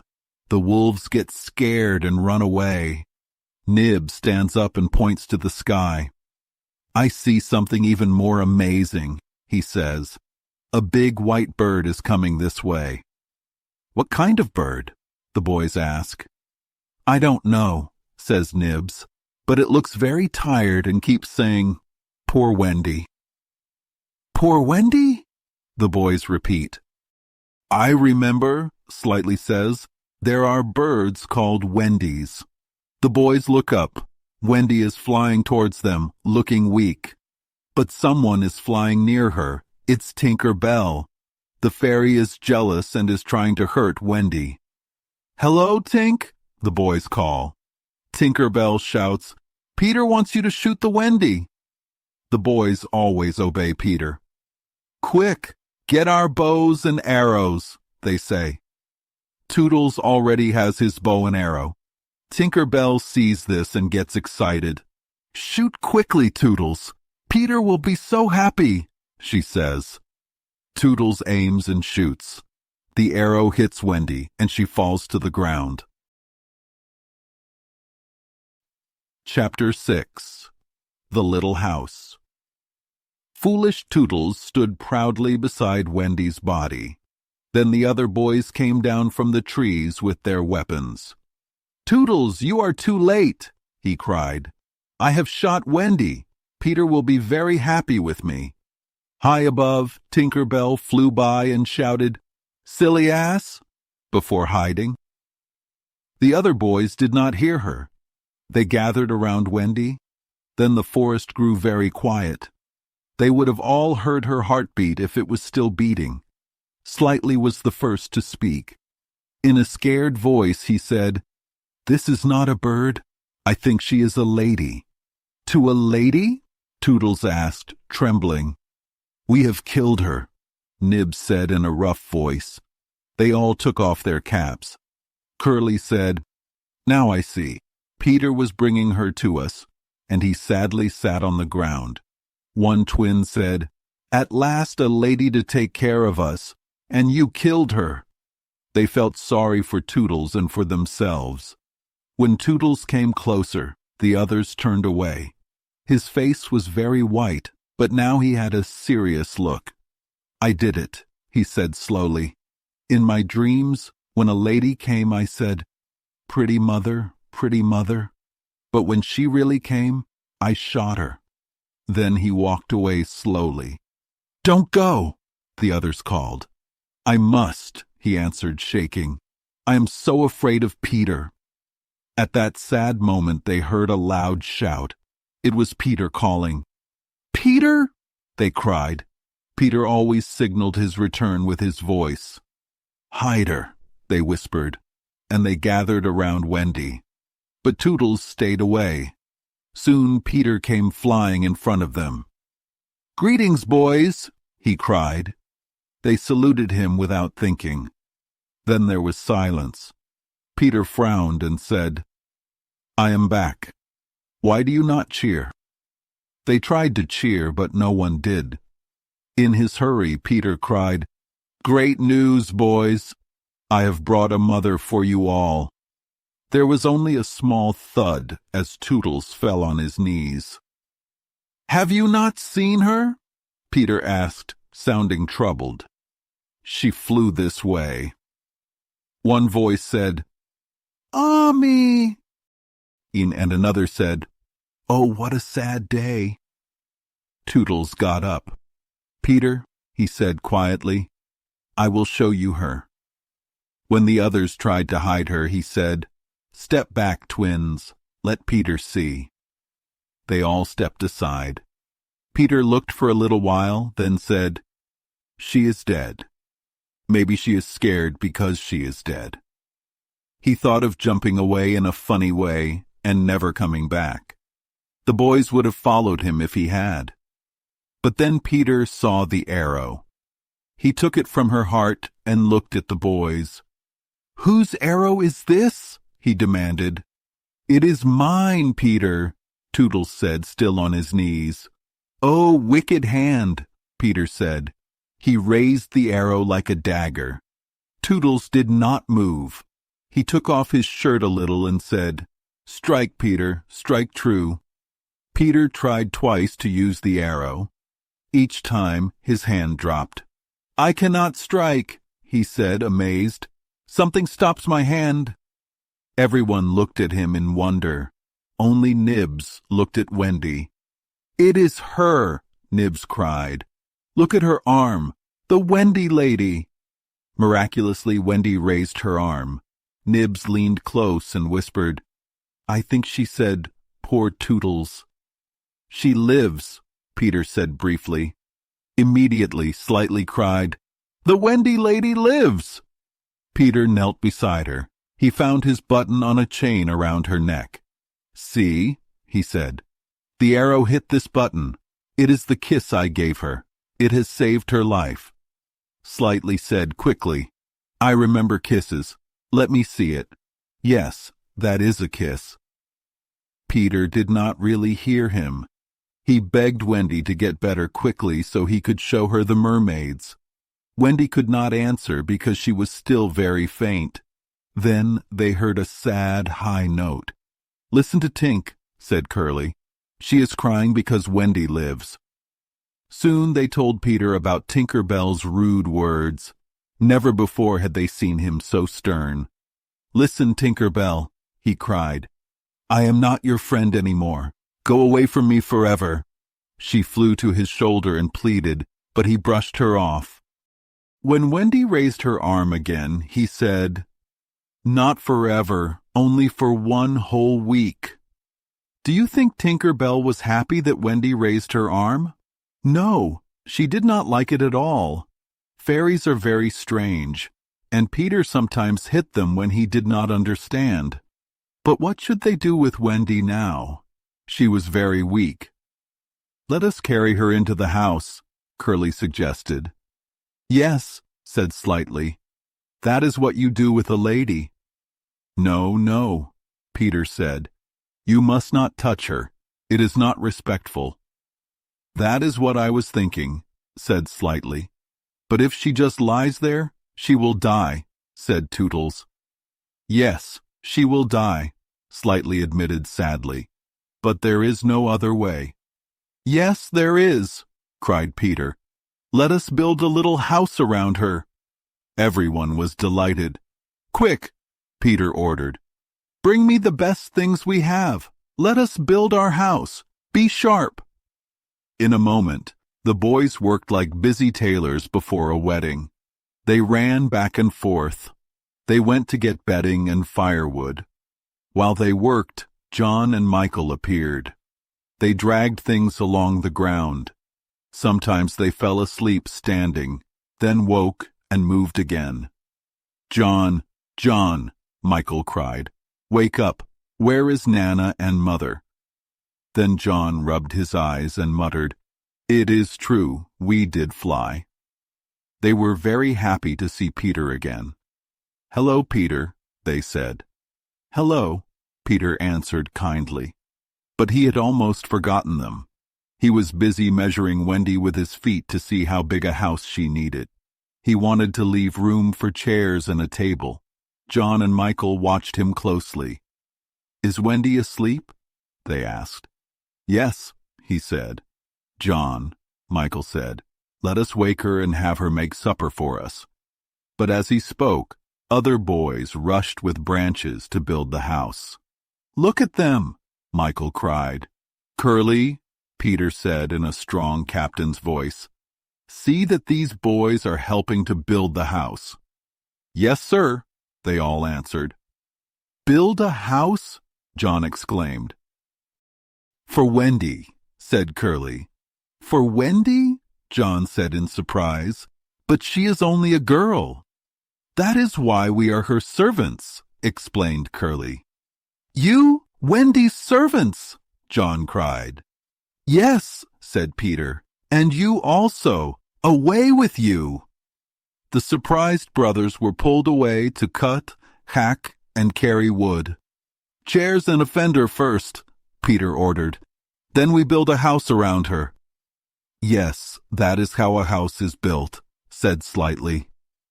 Peter thought of everything. "Slightly," he cried, "fetch a doctor." Immediately, Slightly went away, scratching his head. He knew Peter must be obeyed. Soon he came back wearing John's hat and looking very serious. "Please, sir," Peter said to him, "are you a doctor?"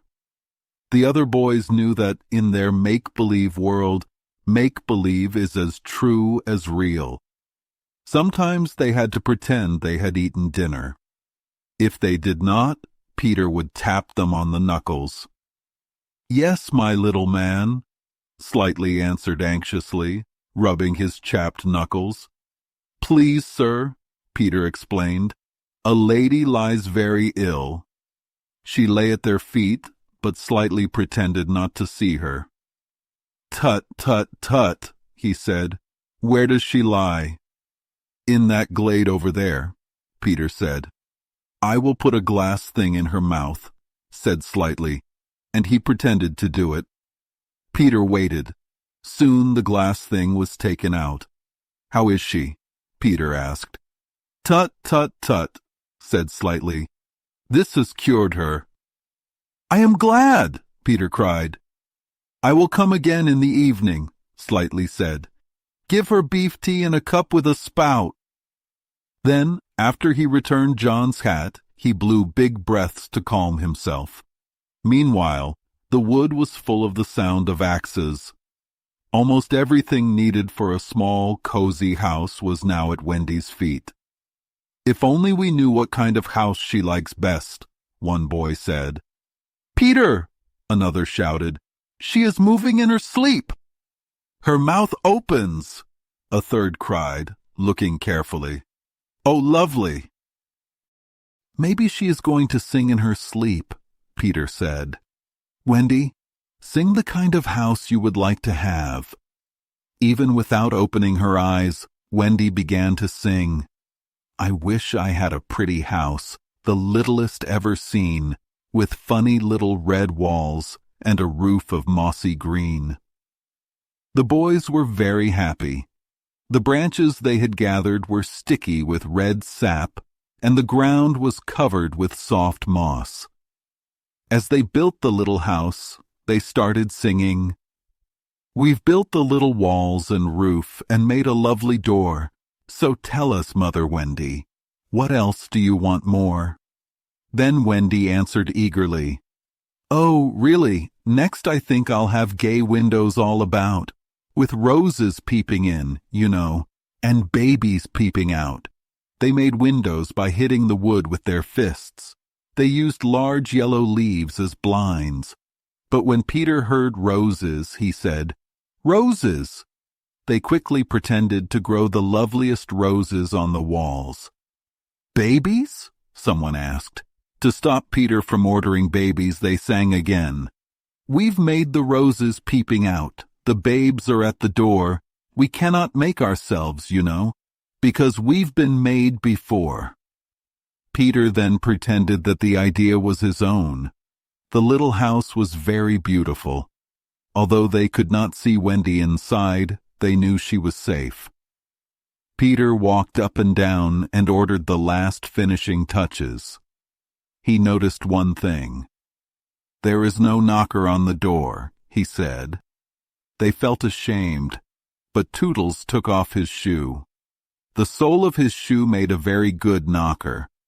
They thought the house was finished. But then Peter said, "There is no chimney. We must have a chimney." John said, "It does need a chimney." This gave Peter an idea. He took off John's hat, knocked out the bottom of it, and put it on the roof. The little house was so happy to have a chimney that smoke began to come out of the hat. Now the house was truly finished. Nothing remained to do but to knock. Everyone, look your best, Peter warned. First impressions are very important. They were all busy looking nice. Peter knocked politely. The forest was as quiet as the children. Only Tinker Bell was on a branch, sneering. The boys wondered, will anyone answer the knock? If it is a lady, what will she be like? Then the door opened and a lady came out. It was Wendy. They all took off their hats. She looked very surprised, just as they had hoped. "Where am I?" she said. Slightly was the first to speak. "Wendy lady, we built this house for you," he said quickly. "Oh, say you are pleased," cried Nibs. "Lovely darling house," Wendy said. Those were the very words they hoped to hear.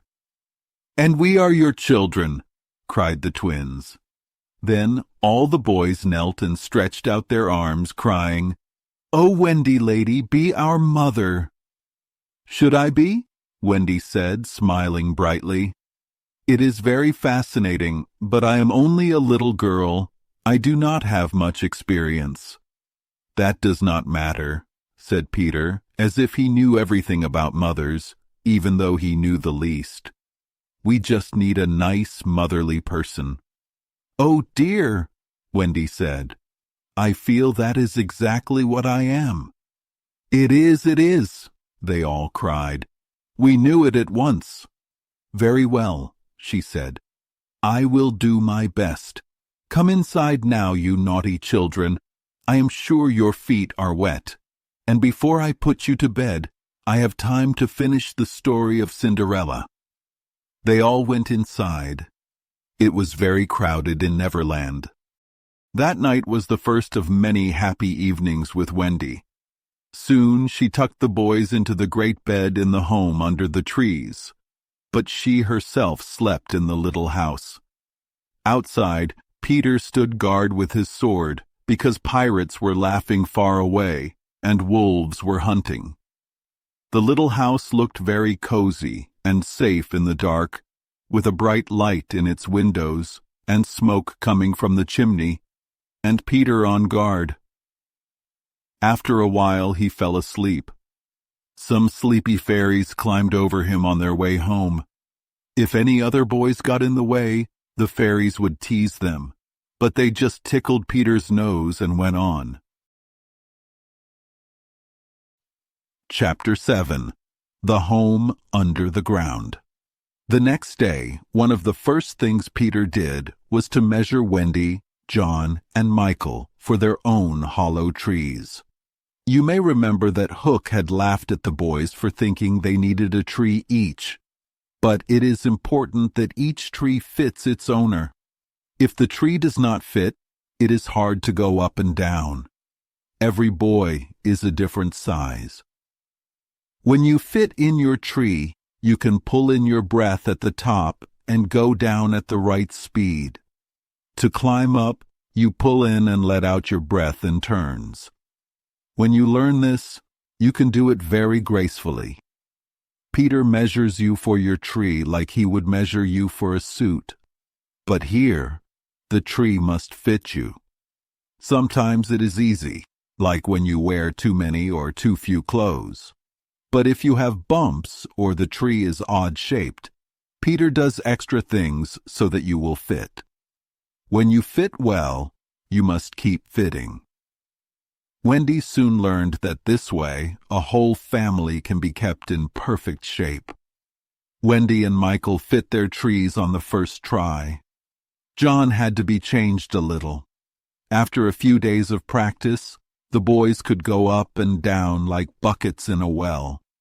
They grew to love their home under the ground, especially Wendy. Their home had one big room, as all houses should have. The floor was soft and you could dig in it if you wanted to fish. In the floor grew strong, pretty mushrooms that the boys used as stools. A never tree tried to grow in the center of the room, but every morning they sawed its trunk off at the floor. By tea time, the trunk was about 2 feet high, and they put a door on top of it. Then it became a table. After they finished a meal, they sawed the trunk off again so there was more room to play. There was a huge fireplace in many parts of the room. Wendy stretched strings made of fiber across the room. She hung her washing on them. The bed was against the wall during the day and was let down at 6:30 at night. The bed took up nearly half the room.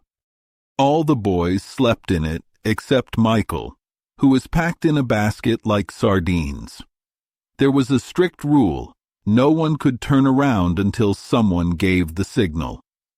Michael could not follow this rule because Wendy thought he was too little. So he was hung up in a basket. The house was rough and simple. It was a bit like what baby bears might make if they built an underground house. There was one small room in the wall, no bigger than a bird cage. This was Tinker Bell's private place. A tiny curtain could close it off. Tink, who liked everything neat, always kept the curtain drawn when she dressed or undressed. No woman, no matter how big, could have a nicer room. Tink called her room the couch. It was very fancy with club legs. She changed her bedspreads according to which fruit was in season. Her mirror was special, and her washstand and chest of drawers were very fine. She even had a pretty carpet and rugs. There was a little chandelier made from tiddlywinks, but Tink always lit her own room. Tinker Bell looked a little proud in her own room. It looked like she always held her nose in the air. Wendy loved all of this, because the busy boys gave her much to do. There were whole weeks when she was almost always underground with them. Sometimes only a stocking was worn in the evening. Wendy spent a lot of time cooking, even if there was no food or no pot. She always watched to see that the pot came to a boil. You never knew if there would be a real meal or a make-believe one. It all depended on Peter's mood. He could eat, really, if it was part of a game. But he did not like to eat just to feel full. Most children like to be full, but Peter only cared about playing. If you could show him that you were ready for your tree, he would let you eat a little make-believe meal. After everyone went to bed, Wendy liked to sew and mend their stockings. This was her time to breathe and work on new things for the boys. She sewed extra pieces onto their knees because they hurt a lot. When she looked at a basket full of stockings with holes in every heel, she would lift her arms and say, "Oh dear, sometimes I think spinsters are to be envied." Her face would light up when she said this. You may remember Wendy's pet wolf. Soon the wolf found out that Wendy was on the island, and they ran to meet each other. After that, the wolf followed Wendy everywhere. Did Wendy think about her parents? In Neverland, time is measured by moons and suns. There are many more moons and suns than on the mainland. Wendy did not worry about her father and mother. She was sure they would always leave the window open for her to fly back. This made her feel safe. Sometimes, however, John only remembered his parents as people he once knew. Michael, on the other hand, believed Wendy was really his mother. This scared Wendy a little. To help fix these memories, she set exam papers about her old life. She wrote simple questions like, what was the color of mother's eyes? Or, which was taller, father or mother? Sometimes there were longer questions. The boys made slates and wrote down their answers. They talked and thought hard about the questions. If you could not answer, you had to make a cross. John made many crosses. The only boy who answered every question was Slightly, but his answers were very silly and he came last. This made everyone sad. Peter did not join in. He did not like mothers, except for Wendy. He was also the only boy who could not write or spell a word. He did not like that sort of thing at all. At this time, adventures happened every day. But one day Peter invented a new game with Wendy's help. It was a game where they pretended not to have adventures. They sat on stools, threw balls in the air, pushed each other, and went for walks without any danger. It was very funny to see Peter sitting still on a stool. He looked very serious. He even said he went for a walk for his health. For several sons, this was the most new adventure for him. John and Michael pretended to be happy too, or else Peter would have been very mean. Sometimes Peter went out alone. When he returned, you never knew if he had an adventure or not. He might forget to tell them, or he might talk a lot about it, yet you could not find any signs of danger. Sometimes he came home with his head bandaged, and then Wendy would gently care for him while he told a dazzling story. But she was never completely sure if the adventure was real. There were many adventures that she knew were true because she was in them. There were even more adventures that were partly true because the other boys said so. To tell all of them would need a very big book. For example, there was one adventure with redskins in a place called Slightly Gulch. In that fight, in the middle of the battle, Peter would change sides and call out, "I am Redskin today. What are you, Toodles?" Then Toodles would answer, "I am Redskin. What are you, Nibs?" And Nibs would say, "I am Redskin. What are you, Twin?" Then they were all Redskins. The real Redskins, who liked Peter's funny ways, agreed to be lost boys for one time. Then the fight started again, even fiercer than before. There were many adventures on the island. We might tell of the Redskins' night attack on the house under the ground, or of how Peter saved Tiger Lily's life in Mermaid's Lagoon and made her his friend. We could also tell of the cake the pirates cooked so the boys might eat it and die, but Wendy always took the cake from her children. In time, the cake lost its sweetness and became hard as a stone. They even used it as a weapon, and Hook fell over it in the dark. Or we might tell of the birds that were Peter's friends. There was a special never bird that built a nest in a tree over the lagoon. One day, the nest fell into the water, but the bird sat on its eggs. Peter ordered that the bird should not be disturbed. That is a pretty story, but if we told it, we would have to tell the whole adventure of the lagoon. A shorter adventure was Tinker Bell's attempt to carry sleeping Wendy on a big floating leaf to the mainland. The leaf broke and Wendy woke, thinking it was bath time, and she swam back. Or we might choose Peter's defiance of the lions. He drew a circle on the ground with an arrow and dared the lions to cross it. He waited for many hours. The other boys and Wendy watched from the trees, but no lion dared to cross his line. Which adventure should we tell? The best way is to toss a coin. I tossed, and the lagoon won. This almost makes one wish the gulch or the cake or Tink's leaf had won. I could toss again, but I will stick to the lagoon. Chapter 8. The Mermaid's Lagoon. Sometimes if you close your eyes, you may see a pool of soft, pale colors in the dark. If you squeeze your eyes, the pool slowly takes shape, and the colors become very bright. Just before they seem to catch fire, you see the Mermaid's Lagoon. This is the closest you can see the lagoon from the mainland.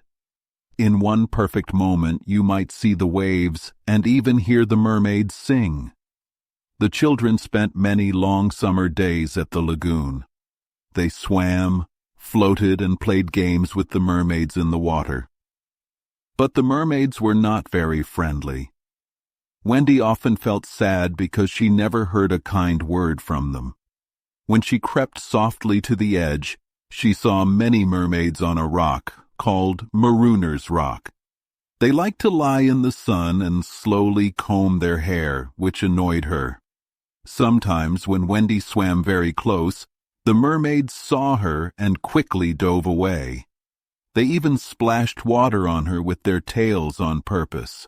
The mermaids treated all the boys the same, except Peter. Peter would talk with the mermaids for hours on Marooner's Rock. Sometimes he even sat on their tails when they were being cheeky. He even gave Wendy one of their combs.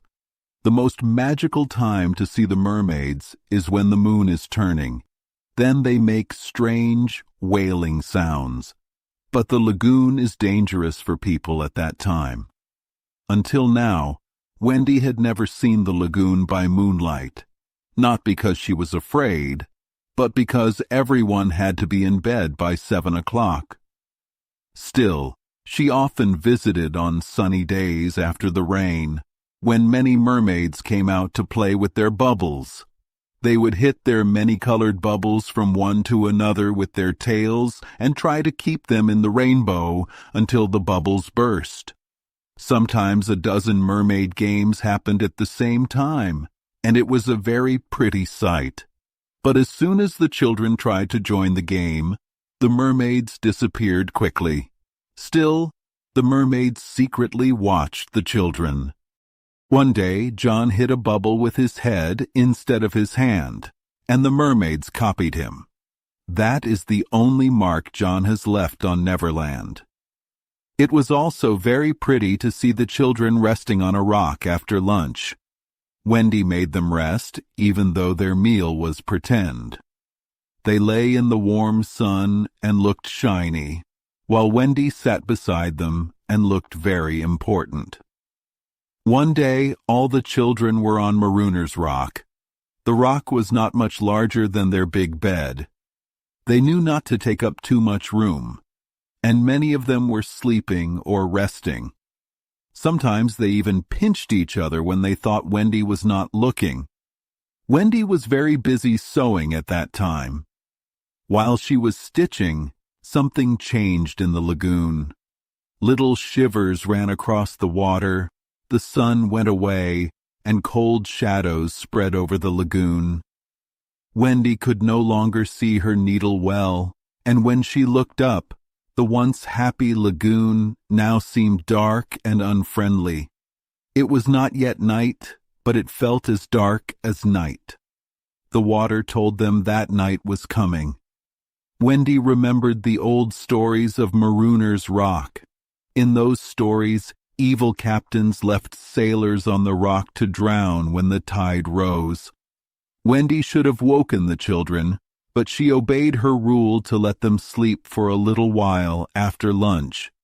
Even when she heard the sound of oars, her heart pounded, but she did not wake them. She stayed with them, letting them sleep. This was very brave of Wendy.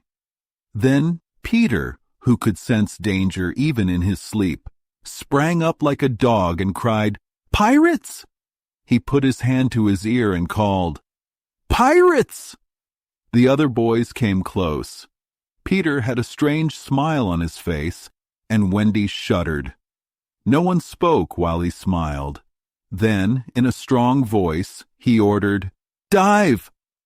At once the boys kicked their legs and dived into the water. Soon the lagoon was empty. Marooner's Rock stood alone in the dark water, as if it were marooned. A little later, a small boat came near. It was the pirate dinghy. In the boat were 3 figures, Smee, Starkey, and a captive named Tiger Lily. Her hands and feet were tied. She knew what was coming. The pirates planned to leave her on the rock to drown when the tide came in. Tiger Lily was a proud chief's daughter, and she did not fight even though she was very beautiful. The pirates had seen her when she tried to board their ship. Now, her fate would help guard their ship too. In the dark, 2 pirates did not see the rock until they crashed into it. Smee shouted, "Luff, you lubber! Here is the rock!" Now we must lift the redskin onto it and leave her to drown." It was very quick to put the beautiful girl on the rock. She was too proud to fight. Not far from the rock, hidden from sight, Peter and Wendy were together. Wendy cried because it was the first real tragedy she had seen. Peter had seen many tragedies, but he had forgotten them. He was more angry because two pirates were against one, and he wanted to save Tiger Lily. He knew it was not easy, but he chose not the easy way. Peter then imitated Hook's voice and shouted, "Ahoy there, you lubbers!" in a very funny way. The pirates were surprised. Starkey said, "He must be swimming to us," but they did not see him. The pirates then shouted, "We are putting the redskin on the rock." Then an astonishing voice answered, "Set her free! Cut her bonds and let her go!" The pirates were confused. "But, Captain," one began. Peter roared, "Do you hear me, or I will put my hook in you." Smee and Starkey were nervous. They cut Tiger Lily's ropes. Instantly she slid like an eel into the water. Wendy was very happy at Peter's cleverness, but she knew he might boast and reveal his plan, so she put her hand on his mouth. Suddenly, a loud voice came, "Boat ahoy!" in Hook's voice. This time, it was not Peter speaking. Peter's face turned white with surprise. The voice said, "Boat ahoy!" again. Then Wendy understood. The real Hook was in the water. Hook was swimming to the boat. With his men showing a light to guide him, he soon reached them. In the lantern light, Wendy saw his hook grip the boat's side and saw his dark, evil face rise from the water. She wanted to swim away, but Peter would not let her. Peter felt full of life and pride. He whispered to her, "Am I not a wonder? Oh, I am a wonder." Only Wendy heard him. Peter signed for her to listen carefully. The two pirates were curious about why their captain had come, but Hook sat with his head on his hook. He looked very sad. "Captain, is all well?" they asked softly. He only moaned. Smee said, "He sighs," and Starkey added, "He sighs again." Then finally, Hook spoke in a loud voice, "The game is up. Those boys have found a mother." Even though Wendy was scared, she felt a swell of pride inside. "Oh, evil day!" cried Starkey. "What is a mother?" asked Simple Smee. Wendy was so shocked she cried, "He doesn't know!" After that, Wendy secretly wished that Smee could be her pet pirate. Then Hook pulled Wendy under the water. He cried, "What was that?" Starkey raised the lantern over the water and saw a strange sight. A nest floating on the lagoon, with the Never bird sitting on it. "See," Hook said, "that is a mother. The nest fell into the water, but the bird stays with her eggs."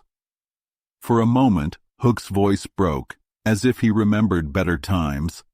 He quickly brushed away his sadness with his hook. Smee looked at the bird, and Starkey said, "If she is a mother, maybe she is here to help Peter." Hook winced and said, "Yes, that is the fear that haunts me." Then Smee asked eagerly, "Captain, could we not take these boys' mother and make her our own?" Hook laughed. "That is a great idea," he said. "We will take the children to the boat. We will make the boys walk the plank, and Wendy will be our mother." Wendy almost cried, "Never!" and bobbed in the water. "What was that?" Hook asked. They saw nothing. They thought it might be a leaf in the wind. Hook said, "Do you agree, my bullies?" and showed his hand and his hook. They all swore. At that moment, Hook suddenly remembered Tiger Lily. "Where is the redskin?" he demanded. With a playful tone, Smee answered, "It is all right, Captain. We let her go." "Let her go!" cried Hook. But his men hesitated. "Brimstone and gall, what trickery is this?" roared Hook. "I gave no such order." They fidgeted and looked at each other. Hook raised his voice and said with a trembling tone, "Spirit that haunts this dark lagoon tonight, do you hear me?" Of course, Peter could not be quiet, and he answered in Hook's voice, "Odds, bobs, hammer and tongs, I hear you." In that moment, Hook did not shrink, but Smee and Starkey clung to each other in fear. "Who are you, stranger? Speak," Hook demanded. A voice answered, "I am James Hook, captain of the Jolly Roger." "You are not! You are not!" cried Hook. "Brimstone and gall, say that again, and I will cast anchor in you," the voice replied. Hook tried to be polite. "If you are Hook, come tell me who I am." The voice said, "A codfish, only a codfish." "A codfish," Hook repeated in shock. Then his proud spirit broke. His men whispered, "Have we been led by a codfish all this time? It lowers our pride." They were like dogs snapping at him, but Hook barely heard them. He felt his own pride slipping away. "Don't desert me, bully," he whispered. Inside him there was a small, soft feeling. Suddenly Hook tried a guessing game. "Hook, have you another voice?" Peter, who loved games, answered happily in his own voice, "I have." "Another name?" "Yes, yes." "Vegetable?" asked Hook. "No." "Mineral?" "No." "Animal?" "Yes." "Man?" "No." This answer sounded very rude. "Boy?" "Yes." "Ordinary boy?" "No."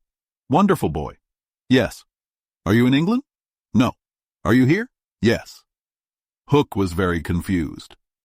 He said to his men, "Ask him some questions," wiping his wet brow. Smee said sadly, "I can't think of a thing." Can't guess, crowed Peter. "Do you give up?" They all answered, "Yes, yes." Then Peter shouted, "I am Peter Pan!" In a moment, Hook became himself again, and Smee and Starkey became his loyal men. "Now we have him!" Hook shouted. "Into the water, Smee! Starkey, watch the boat! Take him, dead or alive!" Hook leaped as he spoke. At the same time, Peter shouted happily, "Are you ready, boys?" "Aye, aye," came from all around the lagoon. "Then I will come to the pirates." The fight was short and fierce. John bravely climbed into the boat and held Starkey. There was a strong struggle. The pirate's cutlass was taken away. Starkey fell overboard and John jumped after him. The small boat drifted away. Here and there, a head bobbed in the water and there was a flash of steel with a cry. In the confusion, some pirates hurt themselves. Smee's corkscrew cut Toodles in the side, and Curly hurt him too. Far from the rock, Starkey pressed slightly in the twins. Where was Peter? He was looking for a bigger fight. The other boys were brave and ran from the pirate captain. His iron claw made a circle of dead water around him, and they fled like scared fish. But one boy was not afraid. One boy was ready to go into that circle. Strangely, they met not in the water, but on the rock. Hook climbed onto the rock to breathe, and at the same time Peter climbed on the opposite side. The rock was very slippery, and they had to crawl. Neither knew the other was coming. Suddenly, they grabbed each other's arms. Their faces came very close, almost touching. Some great heroes say that just before they fall, they feel a sinking feeling. If Peter had felt that, I would say so. But Peter did not sink. He only felt happy. He grinned and quickly took a knife from Hook's belt, ready to strike. But he saw he was higher on the rock than Hook. It would not be fair to fight like that. So he helped Hook up. Then Hook bit him. It was not the pain, but the unfairness that hurt Peter. He was left staring, helpless. Every child wants fairness. When someone is unfair to you, you will love them again, but you will never be the same. No one forgets the first time they are treated unfairly. Peter had often been treated unfairly and forgotten it, but now it felt like the first time. He could only stare as Hook's iron claw bit him twice. A few moments later, the other boys saw Hook in the water swinging wildly at the ship. His face was now white with fear because a crocodile was chasing him. Normally, the boys would cheer, but now they were scared because they had lost both Peter and Wendy. They called out, "Peter! Wendy!" as they went home in the small boat, but all they heard was mocking laughter from the mermaids. They thought Peter and Wendy must be swimming or flying. They were not very worried because they trusted Peter. They giggled like boys, even though they were late for bed, and they blamed Wendy. When their voices faded, a cold silence came over the lagoon, and then a weak cry, "Help! Help!" Two small figures were beating on the rock. The girl had fainted and lay on a boy's arm. With one last effort, Peter pulled her onto the rock and lay down beside her. As he also fainted, he saw that the water was rising. He knew they would soon drown, but he could do nothing. Lying side by side, a mermaid gently caught Wendy by the feet and began to pull her into the water. Peter felt her slip and woke with a start. He quickly pulled her back, but he had to tell her the truth. "We are on the rock, Wendy," he said weakly. "But the rock is getting smaller. Soon the water will cover it." She did not understand. "We must go," she said almost brightly. "Yes," he answered faintly. "Should we swim or fly, Peter?" He had to answer, "Do you think you can swim or fly to the island without me?" She admitted that she was too tired. He moaned. "What is wrong?" she asked, worried. "I cannot help you, Wendy. Hook has hurt me. I can neither fly nor swim." "Do you mean we will both drown?" "Look how the water is rising." They closed their eyes, feeling they would soon be lost. Then, something as light as a kiss brushed against Peter and stayed there as if to say, "May I help?" It was the tail of a kite that Michael had made some days ago. It had come loose and floated away. "Michael's kite," Peter said at first without interest. But then he grabbed the tail and pulled the kite toward him. "It lifted Michael off the ground," he cried. "Why should it not carry you?" "Both of us," Wendy said. "It cannot lift two. Michael and Curly tried."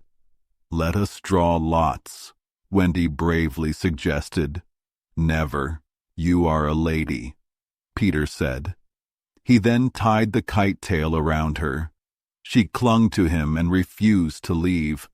But with a quick "Goodbye, Wendy," he pushed her from the rock. In a few minutes, she was gone from his sight.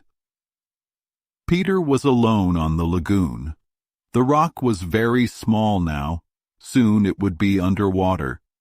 Pale rays of light danced on the water. Then a very beautiful and sad sound came. The mermaids were calling to the moon. At last, Peter, who was not like other boys, became afraid. A shiver ran through him like a small wave. Then he stood on the rock again with a smile and felt a drum beat in his heart. The drum seemed to say, "To die will be a very big adventure." Chapter 9. The Never Bird. Before Peter was all alone, he heard the mermaids going to sleep in their underwater rooms. Even though he was too far away to hear their doors, He could hear the little bells that ring when each door opens or closes in the coral caves where they live. Slowly the water began to rise until it touched Peter's feet.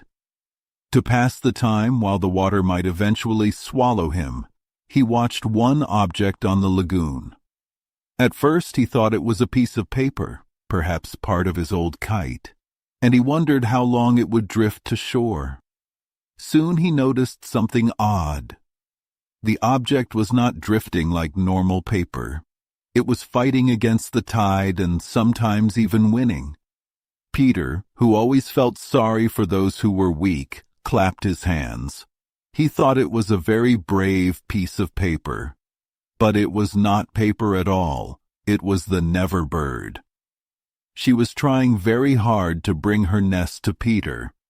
Even though there were 2 large white eggs in the nest, she wanted to save him by offering her nest.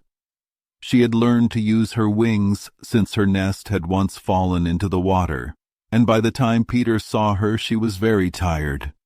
Perhaps she loved him because he still had all his first teeth, even though he had sometimes been unkind to her. The bird spoke slowly and clearly. "I want you to get into the nest, and then you can drift ashore, but I am too tired to bring it closer. You must try to swim to it." Peter answered, "What are you saying? Why don't you let the nest drift normally?" The bird repeated her words over and over. Then Peter tried to speak slowly. "What are you saying?" They both soon forgot their manners. The bird became angry and screamed, "You dunderheaded little jay! Why don't you do as I say?" Peter thought she was calling him names, and he shouted back, "So are you!" Then, strangely, they both shouted at the same time, "Shut up!" Even so, the bird was determined to save him. With one last great effort, she pushed her nest against a rock. Then she flew upward, leaving her eggs behind to show her meaning. At last, Peter understood. He grabbed the nest and waved his thanks as the bird fluttered above. But she did not wait to see his thanks. She wanted to see what he would do with her eggs. There were 2 large white eggs.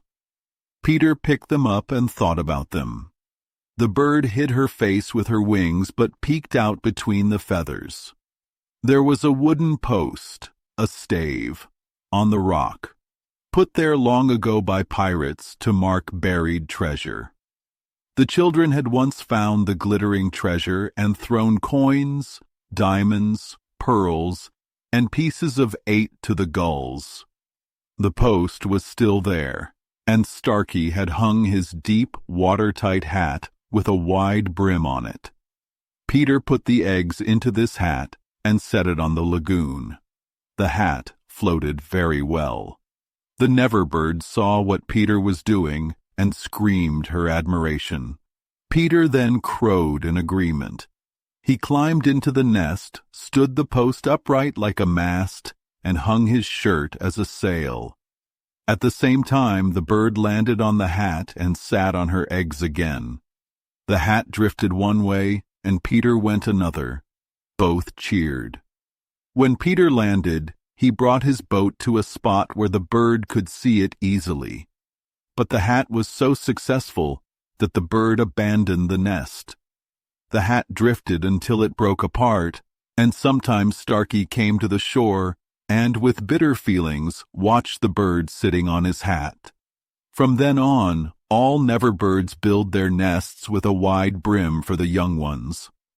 Later, when Peter reached the home under the ground almost at the same time as Wendy, who had been carried around by the kite, everyone was very happy. Every boy had adventures to tell, but the biggest adventure was that they were many hours late for bed. They became so excited that they did silly things to stay up, like asking for bandages. Although Wendy was glad that everyone was safe, she was shocked at how late it was and cried, To bed, to bed! Everyone had to obey. The next day she was very gentle, gave everyone bandages, and they played until bedtime while limping and carrying their arms in slings. Chapter 10. The Happy Home. Because of the fights on the lagoon, the Redskins became Peter's friends. Peter had saved Tiger Lily from a terrible fate, and now she and her warriors would do anything for him. All night, they sat up high, watching over the home under the ground and waiting for the pirates to attack. Even during the day they stayed around, smoking their pipe of peace and looking as if they wanted treats to eat. They called Peter the Great White Father and bowed before him. Peter loved this so much that it sometimes was not good for him. In a grand way, he would say, "The Great White Father is glad to see the Pickaninny warriors protecting his wigwam from the pirates." Tiger Lily, a lovely redskin, would reply, "Me Tiger Lily. Peter Pan save me very nice friend. Me no let pirates hurt him." When Peter said, "Peter Pan has spoken," it meant everyone must be silent. They obeyed, although they were not so respectful to the other boys. The warriors spoke in their own way to the boys, which sometimes annoyed them. Wendy secretly felt sorry for the boys, but she always said, "Father knows best." Her private thought was that the Redskins should not call her a squaw. Now we come to the evening known as the Night of Nights. The day had been quiet, and by evening the Redskins wore their blankets and kept watch above. Down below, the children were having their meal, except Peter, who had gone out to get the time. On the island, to know the time you had to find the crocodile and stay close to it until the clock struck. The meal was a make-believe tea. All the children sat around the board, eating greedily and talking loudly. Wendy said the noise was very loud. She did not mind noise, but she did not like the children grabbing things and blaming each other. There was a rule. If you had a complaint, you raised your right arm politely and said, "I complain of so-and-so." But often they forgot or did it too much. "Silence!" Wendy cried for the 20th time. "Is your mug empty slightly, darling?" "Not quite empty, Mummy," Slightly said, pretending to look into an empty mug. "He hasn't even begun to drink his milk," Nibs added. Slightly quickly shouted, "I complain of Nibs!" But John had already held up his hand. "Well, John," Wendy asked. "May I sit in Peter's chair, since he is not here?" John asked. "Sit in Father's chair, John," Wendy scolded. "Certainly not." "He is not really our father," John answered. "He did not even know how a father does until I showed him." This made the twins complain. "We complain of John." Toodles, always very humble, held up his hand. Wendy was gentle with him. "I don't suppose," Toodles said shyly, "that I could be father." "No, Toodles," Wendy replied. Then Toodles went on, "As I cannot be father, Michael, would you let me be baby?" "No, I won't," Michael answered from his basket. "As I can't be baby, do you think I could be a twin?" "No, indeed," the twins replied. "It is very difficult to be a twin." Feeling very unimportant, Toodles asked, "Would any of you like to see me do a trick?" "No," they all said. Then he stopped and said sadly, "I really had no hope." Soon more complaints began. Slightly is coughing on the table. The twins started with cheesecakes. Curly is taking both butter and honey. Nibs is speaking with his mouth full. "I complain of the twins. I complain of Curly. I complain of Nibs." Oh dear, cried Wendy. "Sometimes I think spinsters are to be envied." Wendy told the children to clear away the dishes and sat down with her work basket, full of stockings and old knees needing repair. "Wendy," Michael said, "I am too big for a cradle." "I must have someone in a cradle," she said sharply.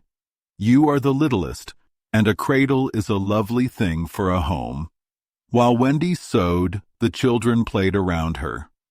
Their happy faces and dancing bodies, lit by the warm fire, made a very familiar and joyful scene in the home under the ground. But we now see it for the last time. Then Wendy heard a step above. "Children, I hear your father's step. He wants you to meet him at the door." Up above, the redskins knelt before Peter and whispered, "Watch well, braves. I have spoken." Then, as before, the happy children dragged Peter down from his tree. But never again was he taken from them. He had brought nuts for the boys and the correct time for Wendy. "Peter, you spoil them, you know," Wendy giggled. "Ah, old lady," Peter said, hanging his gun up. "It was me who told him mothers are called old lady," Michael whispered to Curly. "I complain of Michael," Curly quickly said. Then one of the twins came to Peter and said, "Father, we want to dance." "Dance away, my little man," Peter replied in a cheerful voice. "But we want you to dance," the twins protested. Peter was the best dancer among them, but he pretended to be shocked. "Me, my old bones would rattle," he said. "And Mummy too," the twins added. "What?" cried Wendy. "The mother of such a handful dance." "But on a Saturday night," slightly suggested. It might have been Saturday night, for they had lost count of the days. When they wanted something special, they said it was Saturday night, and then they did it. "Of course it is Saturday night, Peter," Wendy said, giving in. "People of our figure, Wendy," Peter exclaimed. "But it is only among our own family," Wendy said. "True, true," Peter agreed. Then the children were told they could dance, but first they had to put on their nighties. "Ah, old lady," Peter whispered to Wendy as he warmed himself by the fire. "There is nothing more pleasant than resting by the fire with the little ones near you after a hard day." "It is sweet, Peter, isn't it?" Wendy said, feeling very happy. "Peter, I think Curly has your nose." "Michael takes after you," Peter replied.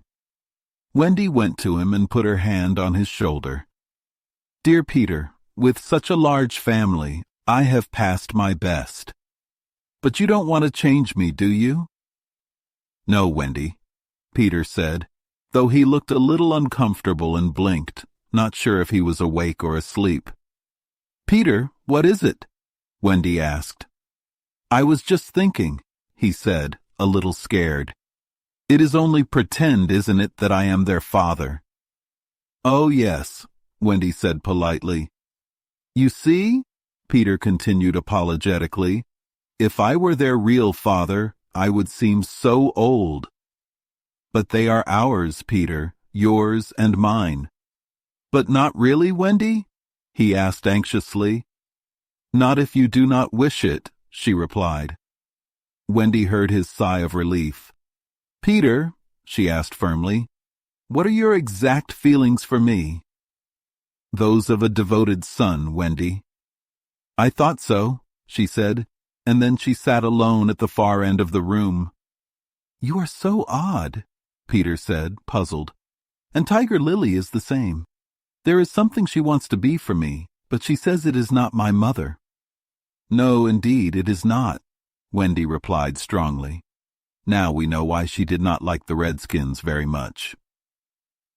"Then what is it?" asked Peter. "It isn't for a lady to say," Wendy answered. "Oh, very well," Peter said, a little annoyed. "Perhaps Tinker Bell will tell me." "Oh, yes, Tinker Bell will tell you," Wendy said sharply. "She is an abandoned little creature." Tinker Bell, who was in her room, heard this and squeaked something cheeky. "She says she is glad to be abandoned," Peter said, interpreting her words. Then Peter had a sudden idea. "Perhaps Tink wants to be my mother?" "You silly ass!" Tinker Bell cried in anger. She had said it so often that Wendy did not need a translation. "I almost agree with her," Wendy snapped. It was very surprising to hear Wendy speak sharply. But Wendy had been very tired, and she did not know what was going to happen before the night was over. If she had known, she would not have snapped. None of them knew what would come next. Perhaps it was best not to know. Their ignorance gave them one more happy hour. And since it was to be their last hour on the island, let us rejoice that there were 60 glad minutes. They sang and danced in their nightgowns. They pretended to be frightened of their own shadows, not knowing that soon real shadows would make them feel true fear. They danced so happily and playfully that it was more like a pillow fight. When the dance ended, the pillows even asked for one more round, as if they knew they might never meet again. Then they told stories before Wendy's good-night story, even slightly tried to tell one, but the beginning was so dull that he said gloomily, "Yes, it is a dull beginning. Let us pretend that it is the end." At last they all went to bed for Wendy's story, the story they loved best and that Peter hated. Usually when Wendy began that story, Peter left the room or covered his ears. Perhaps if he had done so this time, they might still have been on the island. But tonight he stayed on his stool, and we will now see what happened. Chapter 11. Wendy's Story. "Listen," said Wendy as she sat down with Michael at her feet and 7 boys in the bed. "I will tell you a story. There was once a gentleman—" "I wish he had been a lady," said Curly. "I wish he had been a white rat," said Nibs. "Quiet," their mother said. "There was also a lady, and—" "Oh, Mummy," cried the first twin. "You mean there is a lady too, right? She is not dead, is she?" "Oh, no. I am very glad she isn't dead," said Toodles. "Are you glad, John?" "Of course I am." "Are you glad, Nibs?" "Rather." "Are you glad, twins?" "We are glad." "Oh, dear," sighed Wendy. "Little less noise," Peter called, so that Wendy could tell her story fairly, even if he did not like it very much. "The gentleman's name was Mr. Darling, and the lady's name was Mrs. Darling," Wendy continued. "I knew them," John said to tease the others. "I think I knew them," said Michael, a bit unsure. "They were married, you know," explained Wendy.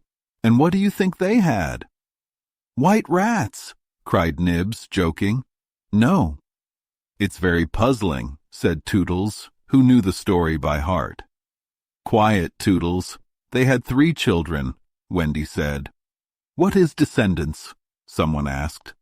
"Well, you are one, twin," Wendy explained. "Did you hear that, John? I am a descendant." "Descendants are only children," said John. Oh, dear," sighed Wendy. These 3 children had a kind nurse called Nana. But Mr. Darling was angry with her and chained her up in the yard, so all the children flew away. "It's a very good story," said Nibs. "They flew away," Wendy continued, "to Neverland, where the lost children live." "I just thought they did," Curly said excitedly.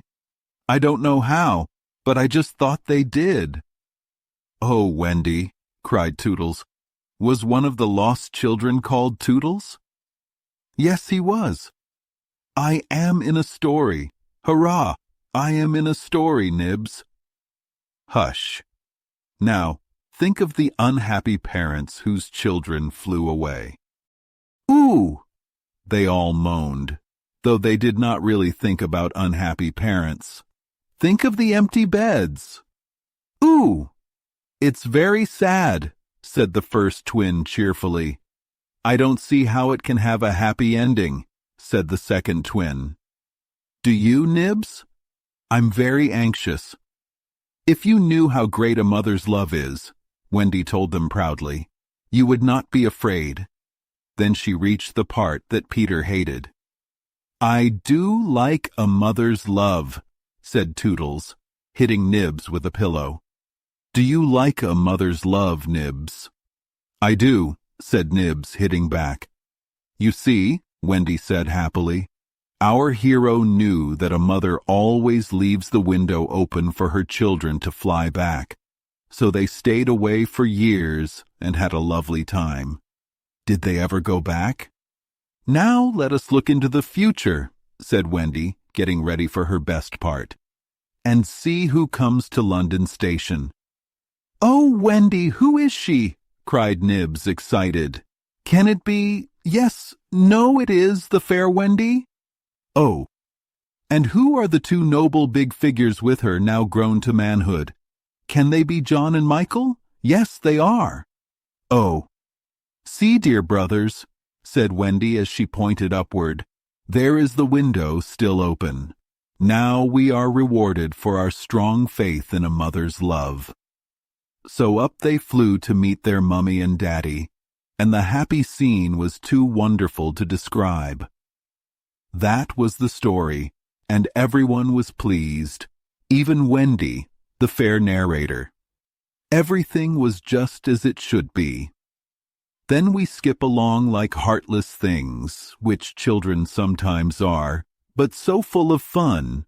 And later, when they needed special attention, they returned and were rewarded instead of being scolded.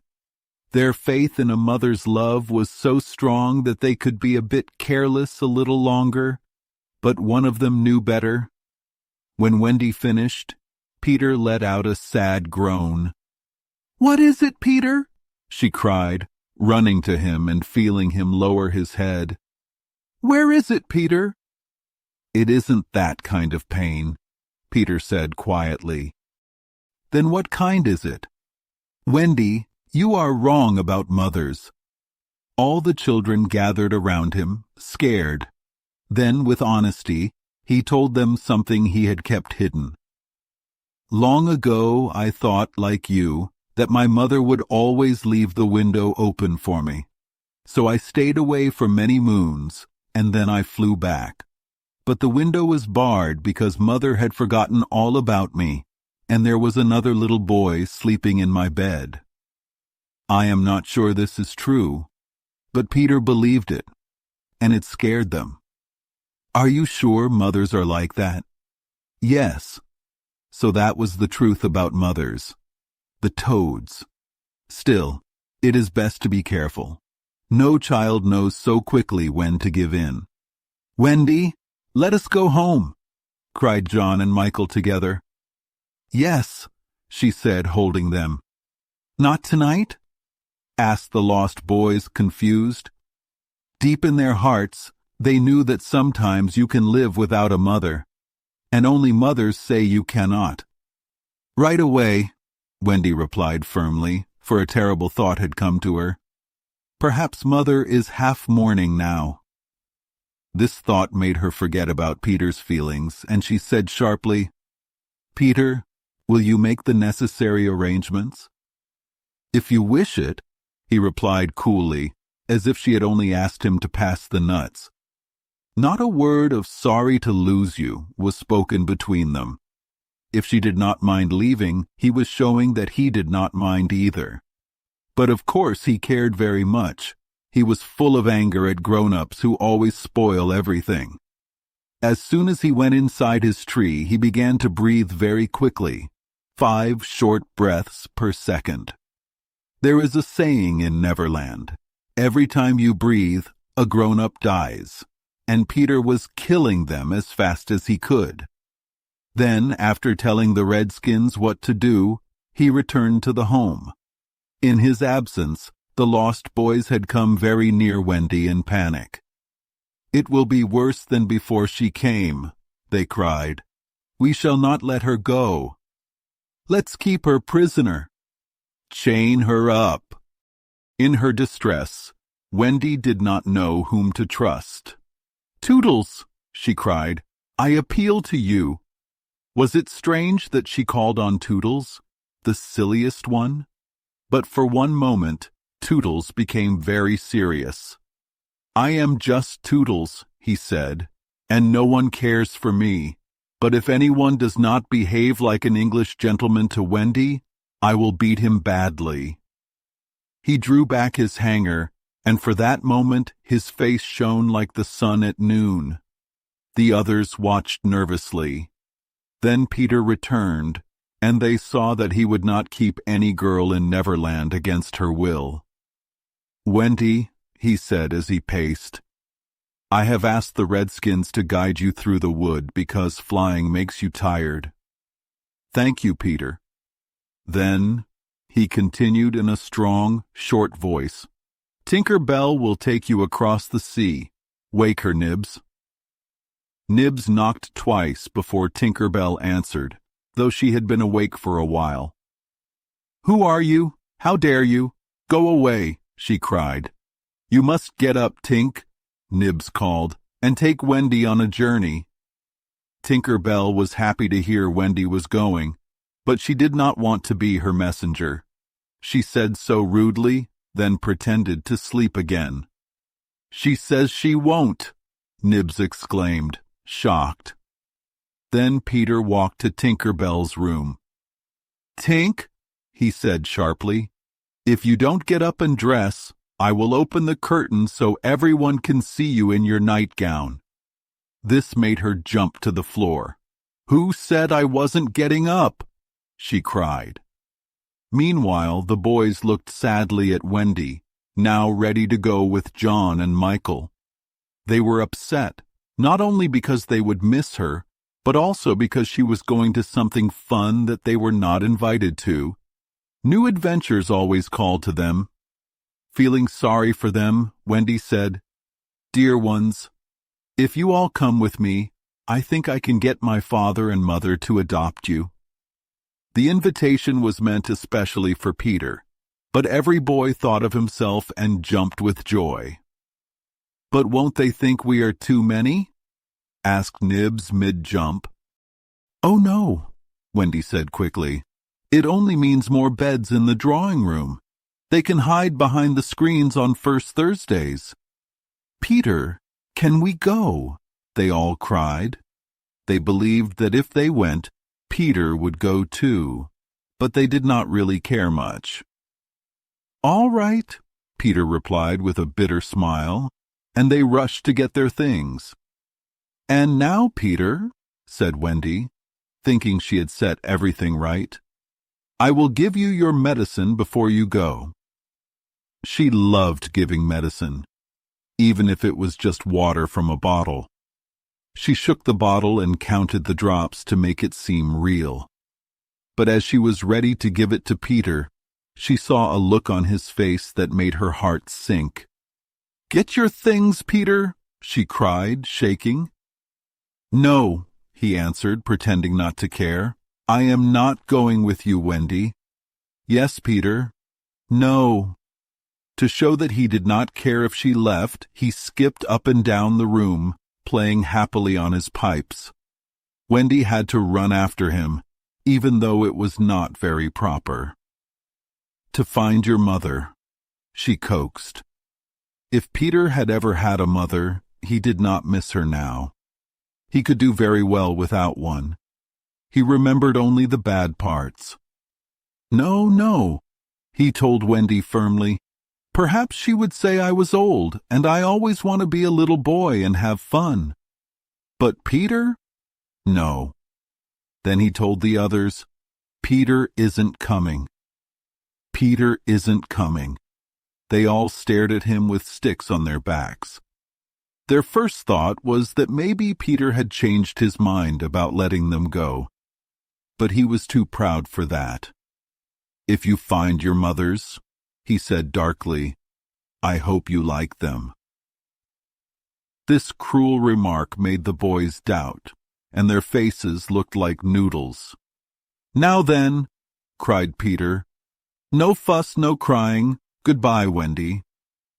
He held out his hand cheerily, as if it was really time to go, because he had something important to do. Wendy had to take his hand, and there was no sign he wanted a thimble. "You will remember to change your flannels, Peter?" she said, lingering. "Yes." "And you will take your medicine?" "Yes." That was all, and then there was a long silence. Peter, however, did not cry. "Are you ready, Tinker Bell?" he called. "Aye, aye," she answered. "Then lead the way." Tinker Bell flew up the nearest tree, and no one followed her. At that moment, the pirates launched a terrible attack on the Redskins. Above, where everything had been quiet, there were screams and the clash of steel. Below, there was silence. Everyone's mouth opened in shock. Wendy fell to her knees and stretched her arms toward Peter. All the children reached out to him as if begging him not to leave. Peter grabbed his sword, the one he believed he used to kill Barbecue, and the thrill of battle shone in his eyes. Chapter 12. The children are carried off. The pirate attack came as a complete surprise. It showed that Hook had planned it very badly. In savage battles, the Redskins usually attack at dawn when the white men are most afraid. The white men build a rough stockade on a hill near water, and they wait there with their guns while the experienced ones sleep. All through the dark night, the Redskin scouts moved quietly in the grass, making sounds like coyotes. These calls were soon answered by other warriors. In no time at all, the ground between where Hook landed and the home under the trees was carefully searched by brave Redskins. They found only one small hill with a stream at its base. Hook had no choice but to set up there and wait until just before dawn. The Redskins trusted Hook completely. They followed every rule of their tribe. They knew that the pirates were on the island as soon as one of them stepped on a dry stick. Soon the eerie coyote cries began. Every piece of ground from Hook's landing spot to the home under the trees was searched by warriors in moccasins. They had to choose one hill to make their stand, and Hook chose the only hillock with water nearby. Then, with clever planning, the main body of the Redskins folded their blankets around them. In their calm way, they sat high above the children's home, waiting for the cold light of dawn so they could bring death. But then, the treacherous Hook surprised them. His men say that when the first sound came from the trees, Hook did not pause on the rising ground. He rushed forward without waiting. The Redskin scouts ran after him, calling out in their strange cries. They could only trot behind him, exposing themselves to danger, as they gave a pitiful imitation of a coyote cry. Around Tiger Lily, a dozen of her strongest warriors stood. Suddenly, they saw the pirates coming. Their hope of victory vanished. They realized that they could not torture their enemy any longer. They gathered in a tight line, ready to fight, but the traditions of their tribe forbade them from moving too quickly in the presence of a white man. Even though the pirates' sudden attack was terrible, they remained still for a moment. Then, following their custom, they took up their weapons and shouted their war cry. But it was too late. It is hard to describe what happened. It was more a massacre than a fight. Many brave Redskins died that night. Some were killed by Lean Wolf and others by the hands of Panther, who fought with Tiger Lily and a few warriors. Hook is to blame for his poor tactics on that night. He did not wait until dawn. If he had waited, his men might have been killed. But if he had told the Redskins of his new plan, he would have lost the element of surprise. It is difficult to decide. We must admire, though, the boldness and cruel genius of his plan. At that moment, Hook felt very proud of himself, though his face was dark and mysterious. He stood away from his men, who looked at him with fierce eyes. But Hook's real target was not the Redskins.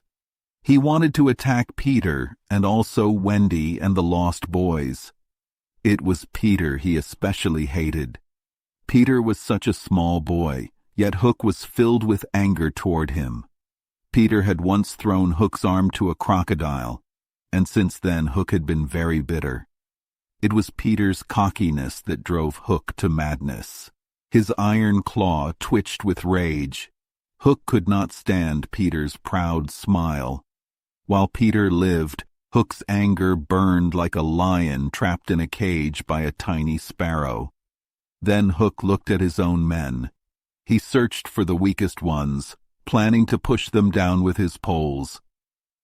Meanwhile, the children were still at the first sound of battle. They stood like statues with open mouths, their arms outstretched, begging Peter not to leave them. Slowly, their arms dropped to their sides. The chaos above had ended as quickly as it began, like a strong gust of wind. But they all knew that this moment had decided their fate. Which side had won? The pirates, listening from behind the trees, heard every boy ask that question. Then they heard Peter's answer. If the Redskins win, they will beat the tom-tom. That is always their sign of victory. At that moment, Smee found the tom-tom and sat on it. You will never hear the tom-tom again, he muttered softly. But then, to his surprise, Hook ordered him to beat the tom-tom. Slowly, Smee began to understand how terrible the order was. Never before had he admired Hook so much. Smee beat the tom-tom twice, then stopped to listen happily. Then Peter cried, "The tom-tom, an Indian victory!" The doomed children cheered, and soon they said goodbye to Peter. This puzzled the pirates, but they soon laughed among themselves. They were delighted that the enemy might soon come up the trees. They smiled and rubbed their hands. Quickly and quietly, Hook gave his orders. One man to each tree and the others to line up 2 yards apart. Chapter 13. Do you believe in fairies? Everything happened very fast. The first boy to come out of his tree was Curly. He was caught by Secco. Secco threw him to Smee. Smee threw him to Starkey. Starkey threw him to Bill Jukes. Bill Jukes threw him to Noodler. Curly was passed from one pirate to another until he fell at the feet of the black pirate. All the boys were taken from their trees in this harsh way. Many boys were tossed in the air like packages. Wendy came out of her tree last. Captain Hook smiled and raised his hat. He offered his arm and walked her to where the other boys were being tied. He acted so nicely that she was too surprised to cry. She was just a little girl. For a moment, Hook made her feel calm. We tell her story because her mistake caused strange things later. If she had let go of his arm, Hook would have thrown her like the others. Then he would not have tied the children, and he would not have learned Slightly's secret. Without that secret, he could not have planned to hurt Peter. The pirates tied the children so they could not run away. They wrapped the ropes around them with their knees close to their ears. The pirate cut one rope into 9 equal pieces to tie them. Everything was fine until it was Slightly's turn. He was like a bad package that used all the rope and had no tag. The pirates kicked him in anger, like you kick a package. But Captain Hook told them to stop. He smiled with a mean look. While his dogs were sweating because they could not tie Slightly well, Hook was thinking hard. He found out a secret about Slightly. The secret was that Slightly was too big for his tree because he drank too much water and got fat. Instead of making himself small, he cut his tree to fit him. Poor Slightly was very scared for Peter and felt sorry for what he had done. This was enough for Hook. He believed that Peter was now his. He did not tell anyone about his dark plan. He only signaled that the children should be taken to the ship and that he would be alone. How should they be moved? The children, tied in ropes, could be rolled down the hill like barrels. But the path was very wet. Hook had a smart idea. He said they would use the little house. The children were thrown into the house. 4 strong pirates lifted the house on their shoulders. The other pirates followed. They sang a mean pirate song as they walked through the forest. It is not clear if the children cried, because the singing was loud. As the little house went away, a small puff of smoke came from its chimney, as if it was fighting Hook. Hook saw the smoke, and it made him very angry. He lost any pity he might have had for Peter. When Hook was alone in the dark night, he walked quietly to Slightly's tree to check a passage. Then he sat on the grass with his hat on. A soft wind blew through his hair. His blue eyes looked soft even though his thoughts were dark. He listened for any sound, but everything was quiet. He wondered if a boy was asleep or waiting with a dagger. Hook could not know unless he went down. He let his cloak fall on the ground. He bit his lips until a little blood came out. Then he stepped into the tree. He was brave, but he stopped to wipe his sweating face. Then he quietly went into the dark place. He reached the bottom of the tree and stood very still. He was almost out of breath. As his eyes got used to the dim light, he saw many things in the room under the trees, but he only looked at the big bed. On the bed, Peter was fast asleep. Peter did not know what was happening above. After the children left, he played happily on his pipes. Then he decided not to take his medicine to make Wendy sad. He lay on the bed outside his blanket to annoy her more. Wendy always put her blanket inside because she was careful.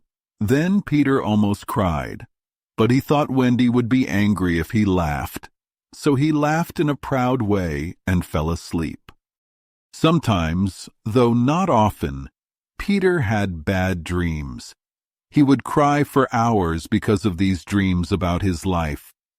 At those times, Wendy would take him out of bed and sit with him until he felt better, then put him back in bed without him knowing. But this time, Peter slept without dreams. One arm fell off the bed, one leg was bent, and his laugh stopped. His mouth was open, showing his little teeth. Now Hook found Peter asleep and defenseless. He stood quietly at the foot of the tree, looking at Peter. Did he feel any pity? The man was not completely bad. He loved flowers and sweet music. The pretty scene moved him. He might have gone back up the tree, but not for one reason. What stopped him was Peter's bold look as he slept. The open mouth, the loose arm, and the bent knee made him look cocky. This angered Hook very much. He felt a strong rage and wanted to attack Peter. A dim light from one lamp shone on the bed, but Hook was in the dark. When he stepped forward quietly, he found a door. It was the door of Slightly's tree. The door did not cover the whole opening, and he was looking over it. He tried to open it, but the catch was too low for him. This made him very angry. He shook the door and hit it. He wondered if Peter would escape. Then he saw something. His eye caught Peter's medicine on a ledge. He understood what it was right away. He knew that he had power over Peter. Hook always carried a very bad poison with him. He made it himself from many deadly ingredients. He boiled them into a yellow liquid. It was a very strong poison. Hook put 5 drops of the poison into Peter's cup. His hand shook, but he was happy, not ashamed. He did not look at Peter so he would not feel pity. Then he gave Peter a mean smile. He climbed slowly up the tree. When he reached the top, he looked very evil. He put his hat on at a jaunty angle. He wrapped his cloak around himself to hide his face. He muttered to himself and walked away through the trees. Peter slept on. The light went out, and the room became dark. It was about 10 o'clock when Peter suddenly sat up. He was woken by a soft, careful tapping on his tree door. The tapping was soft and careful, but it felt scary. Peter reached for his dagger and said, "Who is there?" There was no answer. Then he knocked again. "Who are you?" Still no answer. Peter was excited and happy to be scared. He ran to the door. This door was big and covered the whole opening. He could not see who was outside, and they could not see him. Peter said, "I will not open the door unless you speak." Then the visitor spoke in a sweet, bell-like voice. "Let me in, Peter." It was Tinker Bell. Peter opened the door quickly. Tinker Bell flew in happily. Her face was red and her dress was muddy. "What is wrong?" Peter asked. "Oh, you could never guess," she cried, and gave him 3 guesses. "Tell me now," Peter shouted. In one long sentence, she told him that Wendy and the boys had been captured. Peter's heart beat fast as he listened. Wendy was tied up on the pirate ship. Wendy liked everything to be perfect. "I will rescue her," Peter shouted. He grabbed his weapons. As he jumped, he thought of a way to please her. He could take his medicine.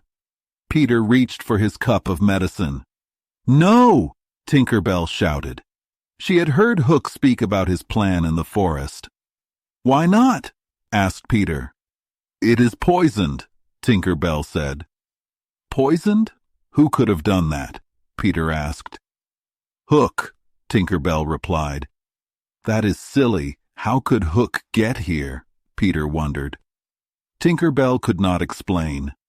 Even she did not know the secret of Slightly's tree. But Hook's words made it clear. The cup was poisoned. Peter said, "I never fell asleep." He raised the cup. There was no time for talking. Tinker Bell moved quickly. She flew between his lips and the cup and drank all the medicine. "Why, Tink, how can you drink my medicine?" Peter asked. But she did not answer. She was already flying and looked weak. Peter cried, "What is wrong with you?" He was now afraid. "It was poisoned, Peter," she said softly. "Now I will die." "Oh, Tink, did you drink it to save me?" Peter asked. "Yes," she replied. "But why, Tink?" Peter asked. Her wings were weak. She landed on his shoulder and gently bit his nose. She whispered in his ear, "You silly ass." And then, unsteady, she went to her bed. Peter knelt near her, very worried. Her light was getting dim. He knew that if it went out, she would die. She liked his tears. She held out her pretty finger and let his tears run over it. Her voice was very quiet at first, and Peter could not hear her. Then he understood. She said she thought she could get well if children believed in fairies. Peter spread out his arms. There were no children in the room, and it was night. But he spoke to all the children who might be dreaming of Neverland, boys and girls in their pajamas, and little babies in baskets in the trees. He shouted, "Do you believe?" Tinker Bell sat up quickly to listen. She thought she heard some yes answers, but she was not sure. Then she asked Peter, "What do you think?" Peter shouted, "If you believe, clap your hands. Do not let Tink die." Many children clapped. Some did not. A few animals hissed. Then the clapping stopped, as if many mothers had come to see what was happening. But Tinker Bell was saved. Her voice became strong. She jumped out of bed and flew around the room happily and boldly. She did not thank those who believed, but she wished to scold those who hissed. "And now I will rescue Wendy," she said. That night, the moon was hidden by clouds when Peter got up from his tree. He carried his weapons and wore little clothing. He began his dangerous quest. It was not the night he liked. He had hoped to fly close to the ground so he could see everything. But flying low would show his shadow in the trees and warn his enemy. He now regretted that he had given the island birds strange names. They were very wild and hard to get close to. There was no choice but to go forward like the natives, which he knew well. But which way? He did not know if the children were taken to the ship. A light snow had covered all the footprints. The island was very quiet, as if nature was sad about the recent fight. He had taught the children about the forest, a knowledge he learned from Tiger Lily and Tinker Bell. He knew that in trouble, they would leave clues. Slightly might mark the trees, Curly might drop seeds, and Wendy might drop her handkerchief. He needed the morning to look for these clues, and he could not wait. The world above called him, but did not help. A crocodile passed by him, but no other living thing moved or made a sound. Yet he knew danger could come from any tree or from behind him. He made a strong promise. Either Hook or I will fall this time. Peter then crawled forward like a snake. Then he stood up and ran across a place where the moonlight shone. He put one finger on his lip and held his dagger. He felt very happy and excited. Chapter 14. The Pirate Ship. A green light shone over Kidd's Creek near the mouth of the Pirate River. This light showed where the ship, the Jolly Roger, lay low in the water. The ship looked rough and dirty, like a place where bad things happen. It was known as the Cannibal of the Seas, and did not need any more proof of its fearsome name. The ship was hidden by the dark night.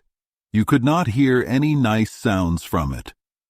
The only sound was the hum of a sewing machine. Smee sat there, busy and kind of silly. He did his work without even knowing he looked a little pathetic. Even strong men tried to look away from him sometimes. On warm summer nights, he even made Captain Hook cry a little. Smee did not notice any of this. Some pirates leaned over the sides of the ship. They drank and talked. Others played games with dice and cards near some barrels. 4 tired pirates had just carried a little house onto the deck. Even when they slept, they moved to keep away from Captain Hook's reach. Captain Hook walked slowly on the deck. He thought, "This is my time of victory. I have taken Peter away and all the other boys are in the ship. They will soon walk the plank." This was his darkest deed since the days he controlled barbecue. He walked with a heavy heart, his belly full of his own success. But he did not smile. He felt very sad inside. At night on the ship, Hook often felt very alone. Even when his dogs were around, he felt more lonely than ever. His true name is a secret that could shock the country, but we know he went to a famous public school. The old school rules still bothered him. He even walked in the special way his school taught him. Most of all, he cared about looking good. Hook liked good form. No matter how much he changed, he believed that looking good was the most important thing. Deep inside, he heard a creaking sound, like old doors opening. It was as if someone was asking, "Have you been good today?" He shouted, "Fame. I have fame, and I am the only man that Barbecue feared." Then a small voice from his school memories replied, "Is it good to be famous?" Hook answered, "I was the only man that made Barbecue and Flint afraid." Hook thought and thought. He wondered if it was wrong to care too much about good form. This thought hurt him, and he wiped sweat from his face with his sleeve. His skin was wet, and he looked very troubled. Hook felt that his end was near. It was as if Peter's strong words had come on board. Hook wanted to make a final speech before it was too late. He said, "It would be better if I had less ambition." In his darkest moment, he even talked about himself in the third person. He shouted, "No little children love me." This was strange because he had never worried about it before. Perhaps the sewing machine made him think of it. He looked at Smee, who was sewing calmly. Hook thought, why do the children like Smee so much? He wondered if it was because Smee has good form without even knowing it. Suddenly, Hook raised his iron hand over Smee's head, but he did not hit him. He thought, to hurt a man for being good form would be very bad. This thought stopped him. Hook felt weak and fell forward like a cut flower. When Hook fell, his dogs thought he was not a danger. They relaxed and even started a silly dance. This made Hook stand up quickly again, and he felt all his weakness leave him. He shouted, "Quiet, you dogs, or I will throw you overboard." And the noise stopped. Then he called, "Are all the children chained so they cannot run away?" They answered, "Yes, sir." "Then lift them up," he ordered. The poor children were pulled from the hold. All of them, except Wendy, were lined up in front of him. For a moment, Hook did not even notice they were there. He sat down, humming a rough song and playing with a pack of cards. His cigar gave a little light on his face as he did this. "Now, bullies," he said sharply, "6 of you will walk the plank tonight. But I have room for 2 cabin boys. Who will it be?" Wendy had told the children not to make Hook angry, so a boy named Tootles stepped forward. Tootles did not like being chosen by Hook, but he thought it would be safer if someone else took the blame. He knew that mothers would always help him if he was in trouble. Tootles said carefully, "Sir, I do not think my mother would like me to be a pirate. Would your mother like you to be a pirate slightly?" Slightly said sadly, "I don't think so." Then Tootles asked another boy, "Would your mother like you to be a pirate twin?" The twin replied, "I don't think so." Then another boy, Nibs, began to speak, but Hook roared, "Stop talking!" The boys were pulled back. Hook then looked at a boy named John. "You look brave. Did you ever want to be a pirate?" he asked. John, a bit shy, said, "I once thought of calling myself Red-Handed Jack." "That is a good name. If you join us, we will call you that," said Hook. John asked, "What do you think, Michael?" Michael replied, "I would like to be called Blackbeard Joe." Michael was impressed by this name. Then John asked, "Will we still obey the king?" Hook growled through his teeth, "You must say, 'Down with the king.'" John did not like this idea. He shouted, "Then I refuse," and hit a barrel in front of Hook. Michael shouted, "I refuse too." Curly shouted, "Rule Britannia!" The angry pirates hit them. Hook roared, "That means you are doomed. Bring me their mother. Get the plank ready." The boys were very scared when they saw Jukes and Secco preparing the plank.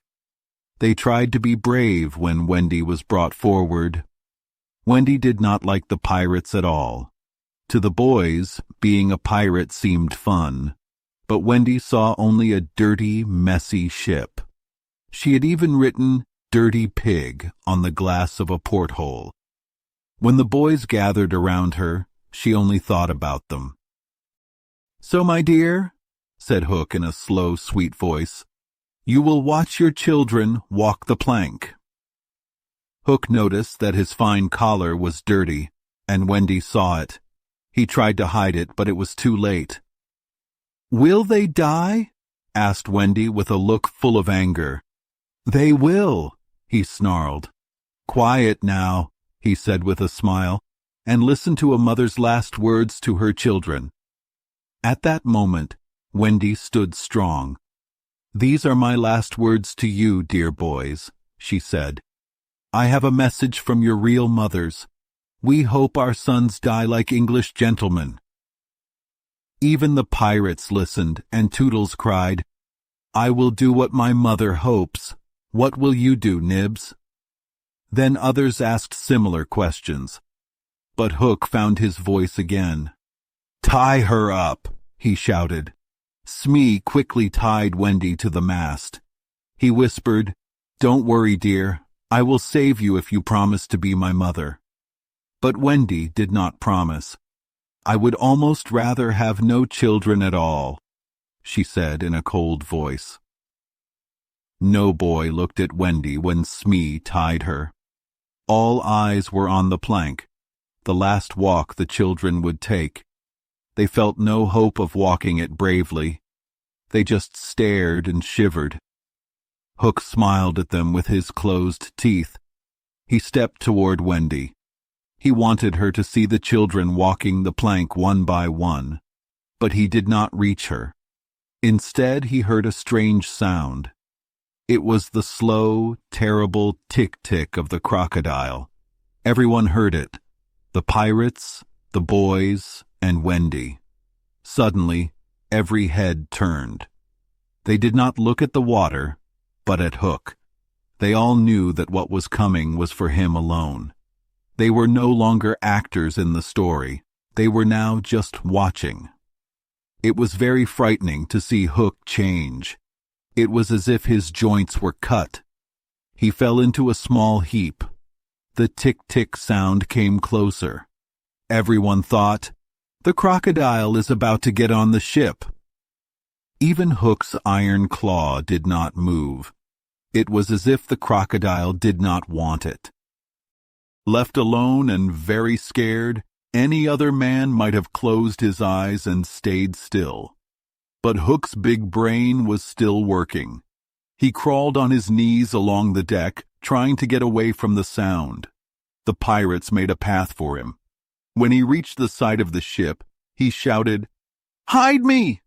in a rough voice. The pirates gathered around him. They did not look at the thing coming aboard.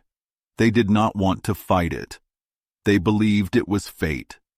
Only when Hook was hidden did the boys run to the side of the ship to see the crocodile climb up. Then they got a very big surprise that night. It was not a crocodile that came to help them. It was Peter. Peter signaled to them not to make any sound.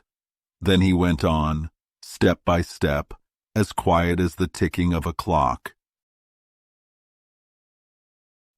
Chapter 15. Hook or Me This Time. Sometimes strange things happen without us knowing. One night Peter was sneaking around the island with his finger on his lips and his dagger ready. He saw a crocodile swim by. At first he did not think much, but then he remembered. The crocodile was not making its usual ticking sound. Peter thought, "The clock has run down." So Peter decided to start ticking. He hoped that the wild animals would think he was the crocodile and leave him alone. He ticked very well, but the crocodile heard the ticking and started to follow him. We do not know if the crocodile wanted its ticking back or just followed like a friend. The crocodile is a simple beast. Peter reached the shore safely. He walked into the water as if he did not notice it was different. While he swam, he thought, "Hook or me this time." He ticked for a long time. He did not even stop when he climbed onto the ship. When he got on the brig, he saw the pirates hiding. They were very scared. In the middle was Captain Hook. He looked small and frightened, as if he had heard the crocodile too. Then Peter suddenly heard a ticking sound. At first, he thought it was the crocodile and looked behind him. Soon he saw that he was making the ticking sound himself. He smiled and thought, "How clever I am." He signaled to the boys not to clap. At that moment, a pirate named Ed Tainte, the quartermaster, came out from the front of the ship. Peter struck him hard. John put his hand over the pirate's mouth so he could not cry. The pirate fell overboard. 4 boys caught him to stop him from hitting the water hard. Peter then gave the signal, and the pirate was thrown into the sea with a big splash. Then everyone was very quiet. "Slightly one," a boy began to count. Peter hid in the cabin quickly because many pirates were looking around.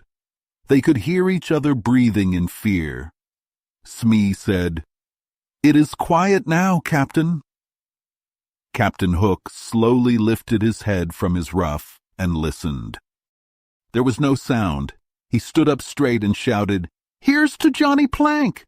He was angry that the boys had seen him. Then he sang a pirate song. Yo ho, the frisky plank. You walk on it so, until it goes down, and you go down to Davy Jones below. To scare the prisoners, Hook danced on an imaginary plank.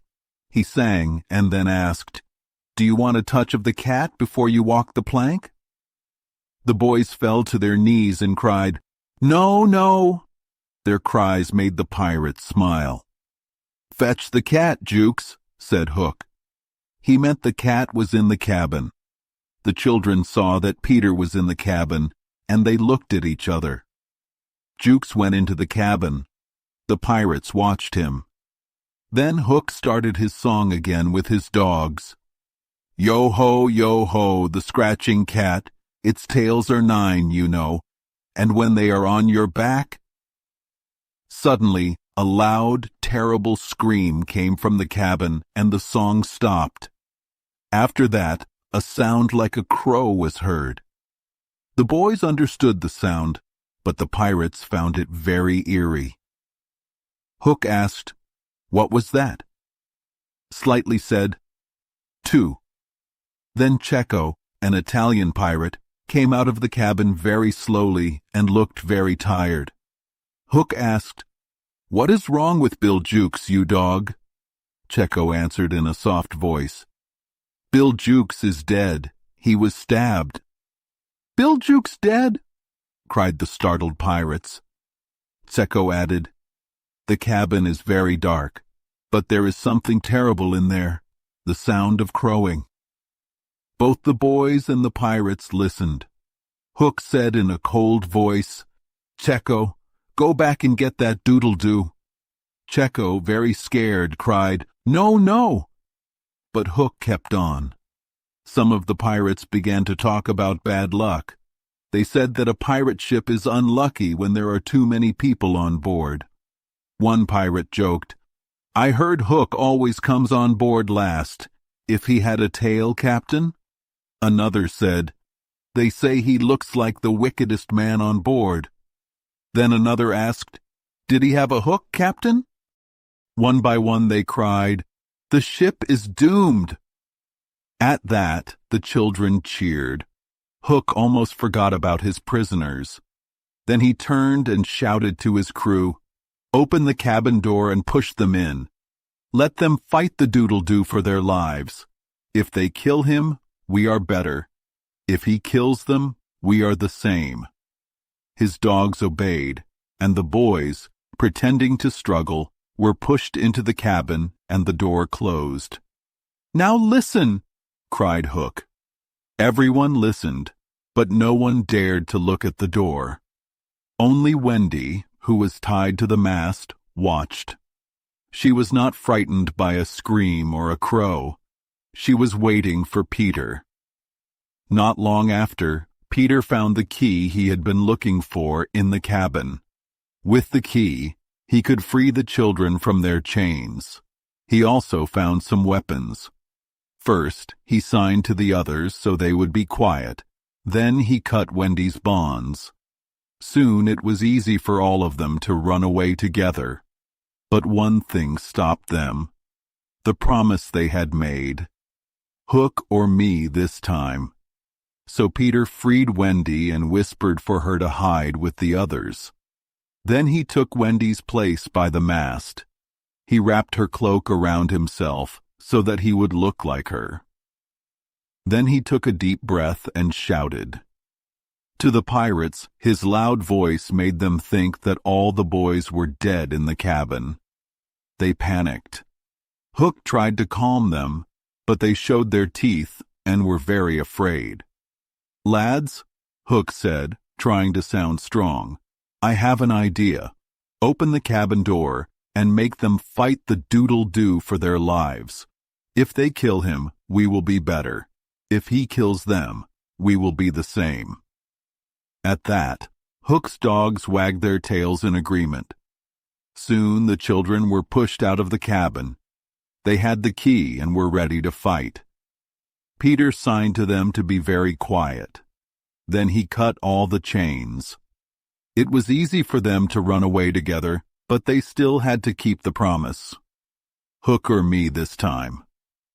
Peter stayed by the mast instead of Wendy. Then he shouted very loudly. The pirates thought his voice meant that all the boys were dead. They panicked. Hook tried to speak, but his eyes showed his fear. Then Hook said, "There is a Jonah on board." The pirates asked, "A man with a hook?" Hook replied, "No, lads, it is a girl. A pirate ship is unlucky when a woman is on board. We will fix the ship when she is gone." Some pirates remembered an old saying and agreed. Then Hook shouted, "Throw the girl overboard," and the pirates rushed toward the cloaked figure. One pirate jeered, "No one can save you now, missy." A voice replied, "There is one." "Who is that?" they asked. "Peter Pan the Avenger," came the answer. Then Peter threw off his cloak. Everyone knew it was Peter. Twice Hook tried to speak, but he could not. In that scary moment, it seemed Hook's heart broke. Finally, Hook cried, "Cut him to pieces!" But his voice was weak.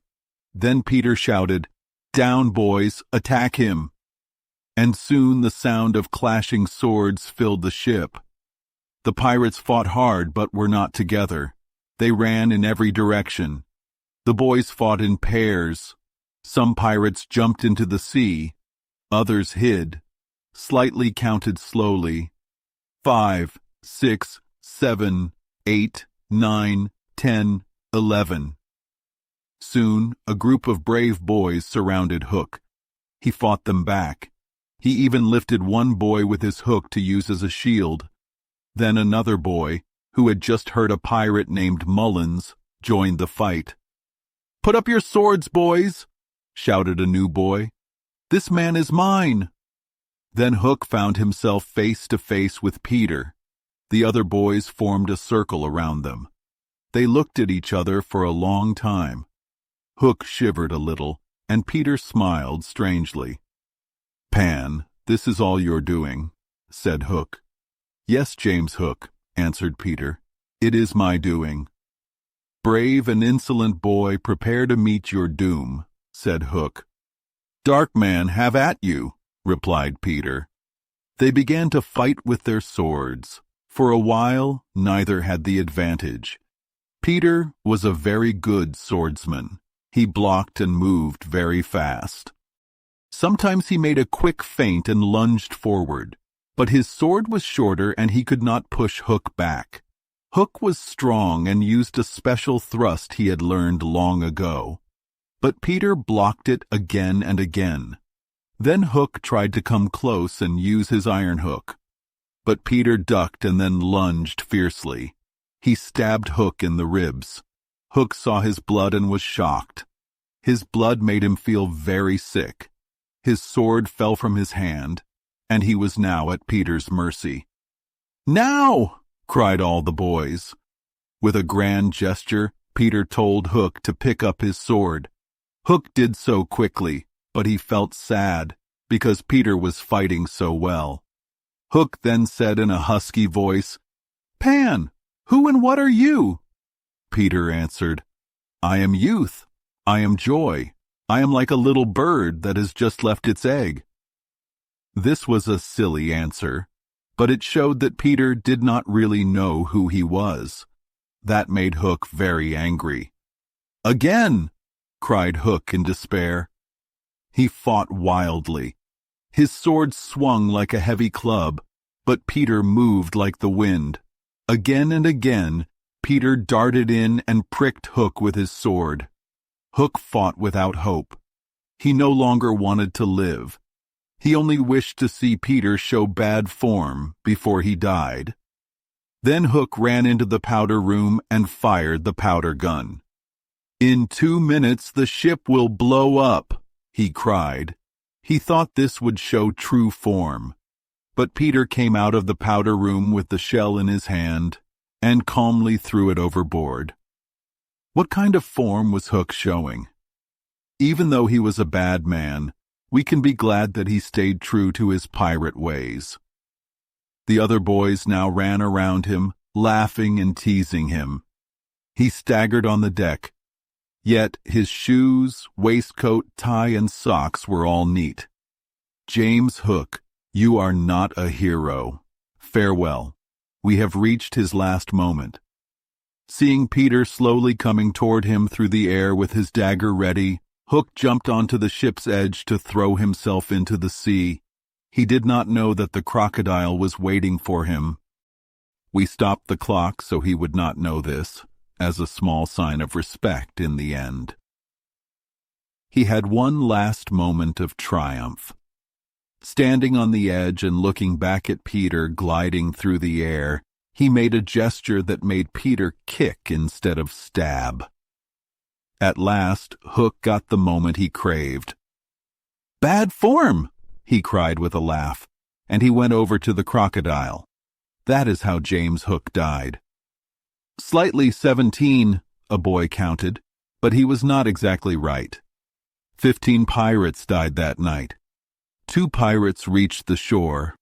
Starkey was captured by the Redskins and had to help them, and Smee wandered the world with his glasses, saying he was the only man that James Hook had feared. Wendy did not fight. She only watched Peter with shining eyes. After all was over, she became important again. She praised the boys and shuddered happily when Michael showed her the place where he had killed a pirate. Then she took the children into Hook's cabin and pointed to his watch. It said 1:30. The night was very late. She got the children to bed in the pirates' bunks very quickly. Only Peter stayed on the deck, walking up and down until he finally fell asleep beside the ship's old cannon, Long Tom. That night he had a dream and cried in his sleep for a long time, and Wendy held him tightly. Chapter 16. The Return Home. That morning, by the time 3 bells had rung, everyone was waking up. The sea was rough. Tootles, the boatswain, was there with a piece of rope and some chewing tobacco. All the pirates put on their clothes, cut off at the knee, shaved neatly, and hurried about in their own funny way. It is not hard to see who was the captain. Nibs and John were the first and second mates. There was also a woman on board. The rest of the crew lived in the forward part of the ship. Peter was already tied to the wheel. He called to all hands and gave a short speech. He told them to do their duty like brave sailors. He also said they were the worst from Rio and the Gold Coast and warned, "If you act up, I will tear you apart." His strong words made the sailors cheer loudly. Then a few clear orders were given. They turned the ship around and steered toward the mainland.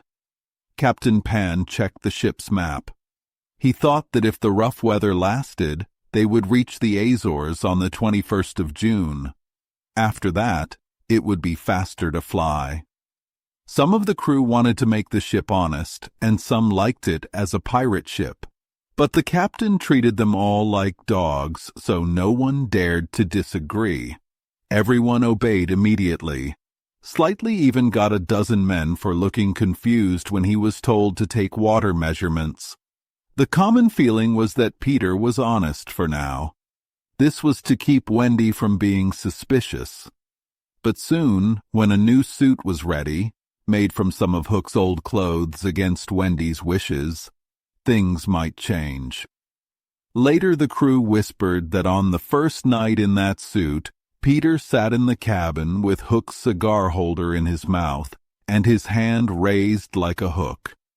Now we leave the ship and return to the lonely home from which 3 of our characters ran away long ago. We must visit number 14, even if Mrs. Darling is a little sad. She would say, "Don't be silly, I do not care. Go back and watch the children." When mothers are like this, their children can take advantage of them. Even now, we go into the familiar nursery. The rightful owners are on their way home. We come early to see that the beds are aired and that Mr. and Mrs. Darling have not gone out. We are only looking on. Nobody really wants us. So we watch and say mean things, hoping to hurt someone. The only change in the nursery is that the dog kennel is gone. When the children flew away, Mr. Darling felt it was all his fault for chaining Nana up. He thought Nana was wiser than he was. Mr. Darling was a simple man. Sometimes he might have been a boy again if he could hide his baldness. But he was brave and had a noble sense of justice. After the children flew away, he went down on all fours and crawled into the kennel. When Mrs. Darling called him to come out, he sadly replied, "No, my dear, this is the place for me." In his deep regret, he swore he would not leave the kennel until his children came back. It was a pity, but he did too much otherwise. No man was humbler than George Darling now, as he sat in the kennel talking with his wife about their children and all the nice things they used to do. He was very respectful to Nana. He would not let her come into the kennel, but on every other matter he did exactly as she wished. Every morning, Mr. Darling rode in the kennel in a cab to his office, and he came back at 6. He cared very much about what the neighbors thought. Every movement made people stare. He must have felt pain inside, but he stayed calm. He always lifted his hat to any lady who looked in. It might sound odd, but it was very touching. Soon, people learned of his story. Crowds followed the cab, cheering. Girls climbed onto the cab for his autograph. Interviews appeared in good newspapers, and society even invited him to dinner, saying, "Do come in the kennel." On that important Thursday, Mrs. Darling waited in the night nursery for George to come home. She looked very sad. When we look closely, we remember the happy woman she once was, even though she now misses her children. I cannot say mean things about her after all. If she loved her noisy children too much, she could not help it.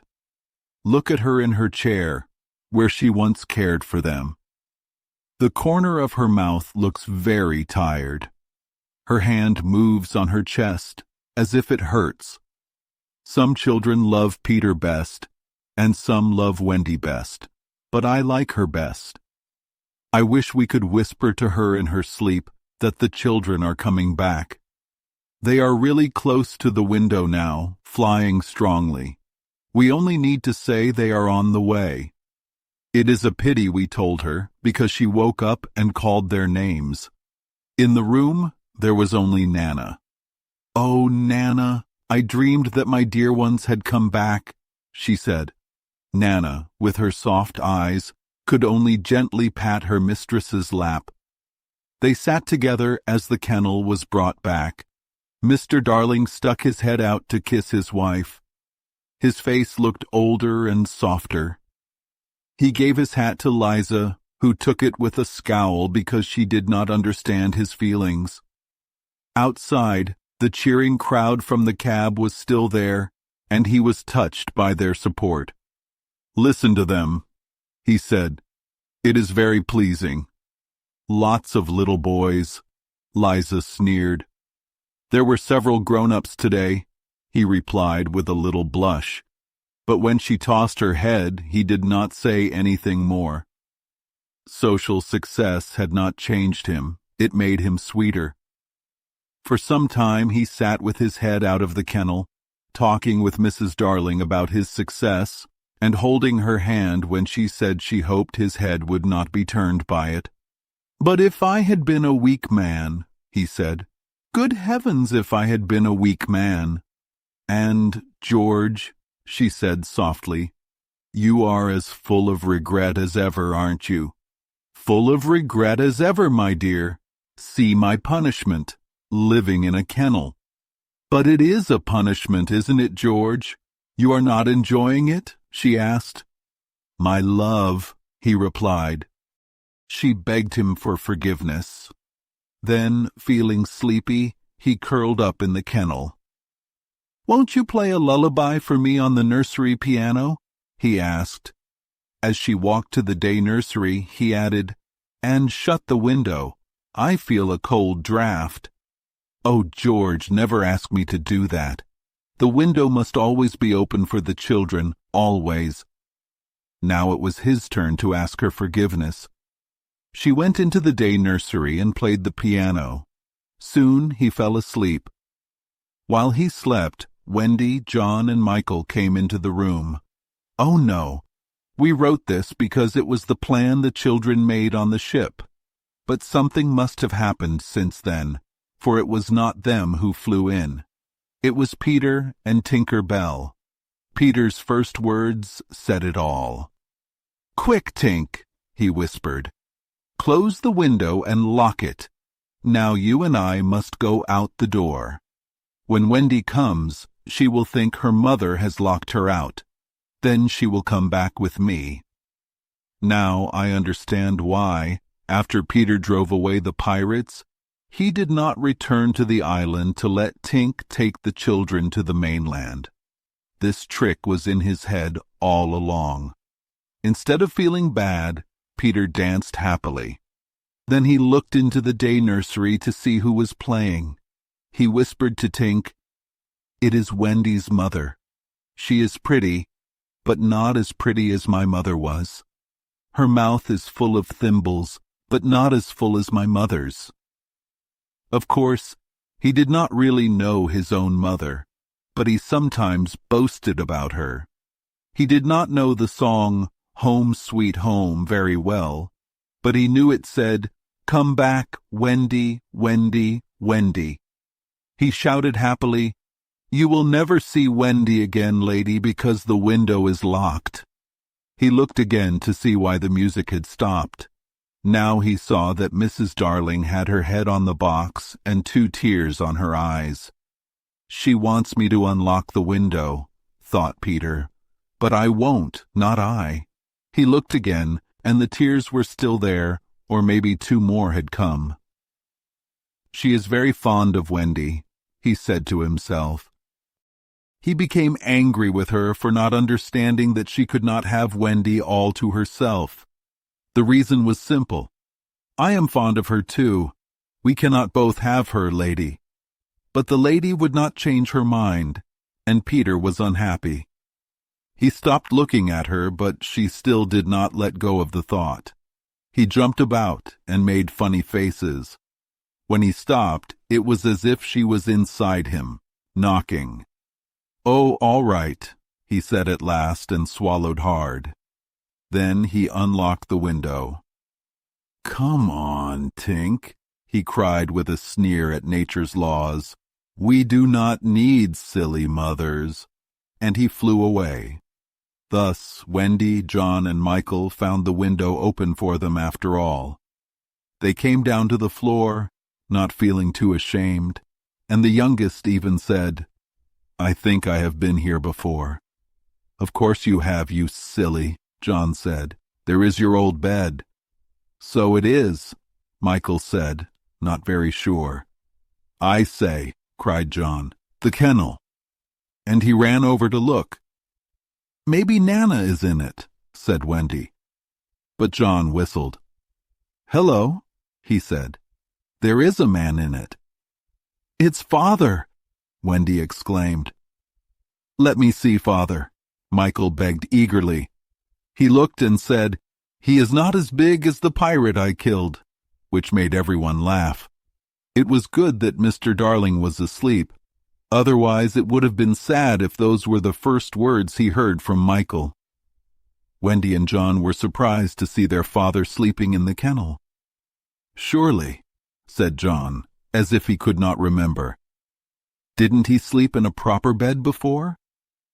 "John," said Wendy slowly, "maybe we do not remember the old days very well."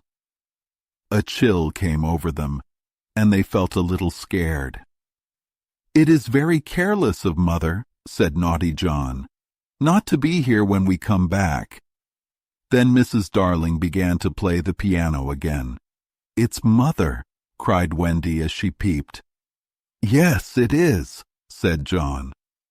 "Then, Wendy, are you sure she is our real mother?" asked Michael, who was very sleepy. "Oh dear." Wendy said with her first real feeling of regret, "It is time we came back. Let us creep into our beds and wait for her as if we never left." So when Mrs. Darling went back to the night nursery to see if Mr. Darling was asleep, all the beds were taken. The children waited for her cry of joy, but it did not come. She saw them, but she did not believe they were really there. You see, she saw them in her dreams so often that she thought it was just another dream. She sat in the chair by the fire, where she used to take care of them. The children did not understand, and a cold fear came over them. "Mother!" Wendy cried. "That is Wendy," she said. "Mother!" cried John. "That is John," she said. "Mother!" cried Michael. Now she understood. "That is Michael," she said, and she stretched out her arms to hug the three little children they would never leave again. Yes, they did hug her as they ran to her. "George, George!" she cried when she could speak again, and Mr. Darling woke up to share her joy. Nana came rushing in too. It was a very lovely sight, but one little boy looked sadly out the window.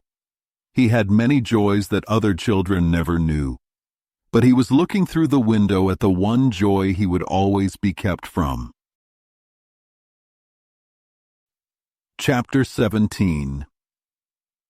When Wendy grew up that morning, the boys waited quietly. They counted 500 and then went upstairs by the stairs. They stood in a row in front of Mrs. Darling. They took off their hats and did not like their pirate clothes. They did not say any words, but their eyes asked, "Please take us in." They forgot to look at Mr. Darling. Mrs. Darling said, "Yes, I will have you." But Mr. Darling felt very sad. He said, "I think 6 is a very big number." Then one of the twins asked shyly, "Do you think we are too many, sir? If we are, we can go away." Wendy cried, "Father!" But Mr. Darling was still sad. He said, "I would like to have you all, but I wish you had asked me too. I am not just a shadow in my own house." "Toodles, do you think he is a shadow?" one boy asked.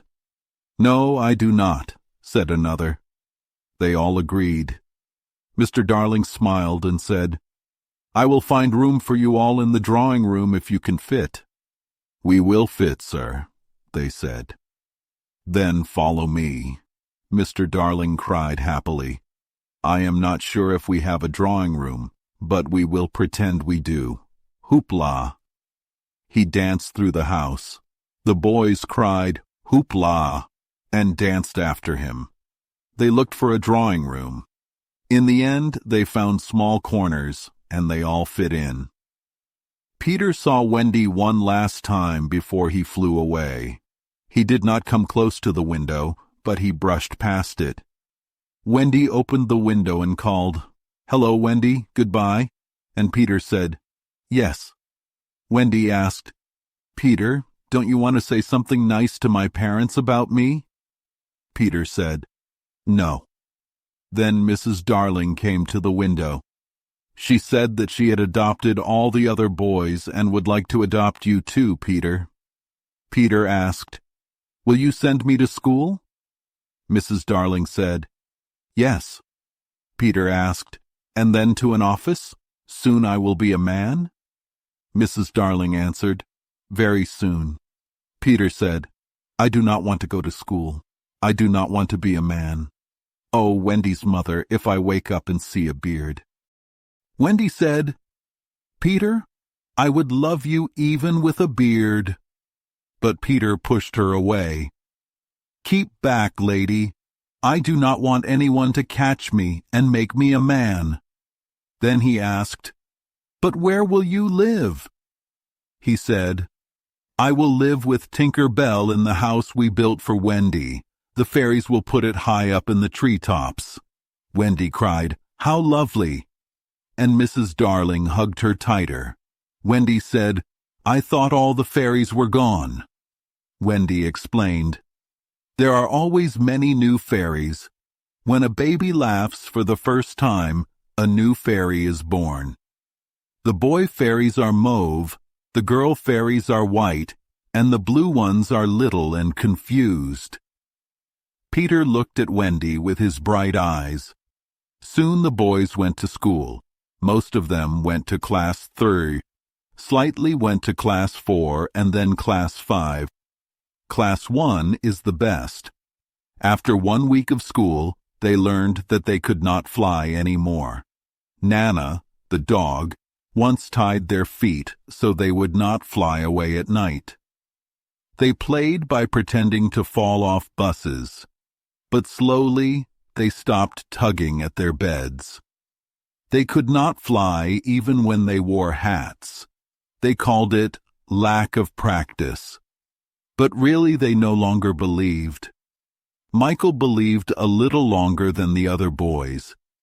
He stayed with Wendy when Peter came to take her at the end of the first year. Wendy flew away with Peter in a frock she had made from leaves and berries from Neverland. Her only fear was that Peter might see her frock was too short.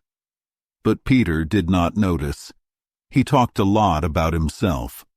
Wendy had hoped to talk with Peter about old adventures. But new adventures filled Peter's mind.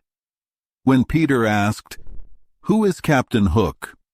Wendy said, "Do you not remember how you killed him and saved us all?" Peter answered carelessly, "I forget them after I kill them." Then Wendy hoped that Tinker Bell would be happy to see her. Peter asked, "Who is Tinker Bell?" Wendy was shocked. She explained, "There are many Tinker Bells. I expect she is still there." Peter thought, maybe she is gone. Fairies do not live very long, but their lives seem long to them.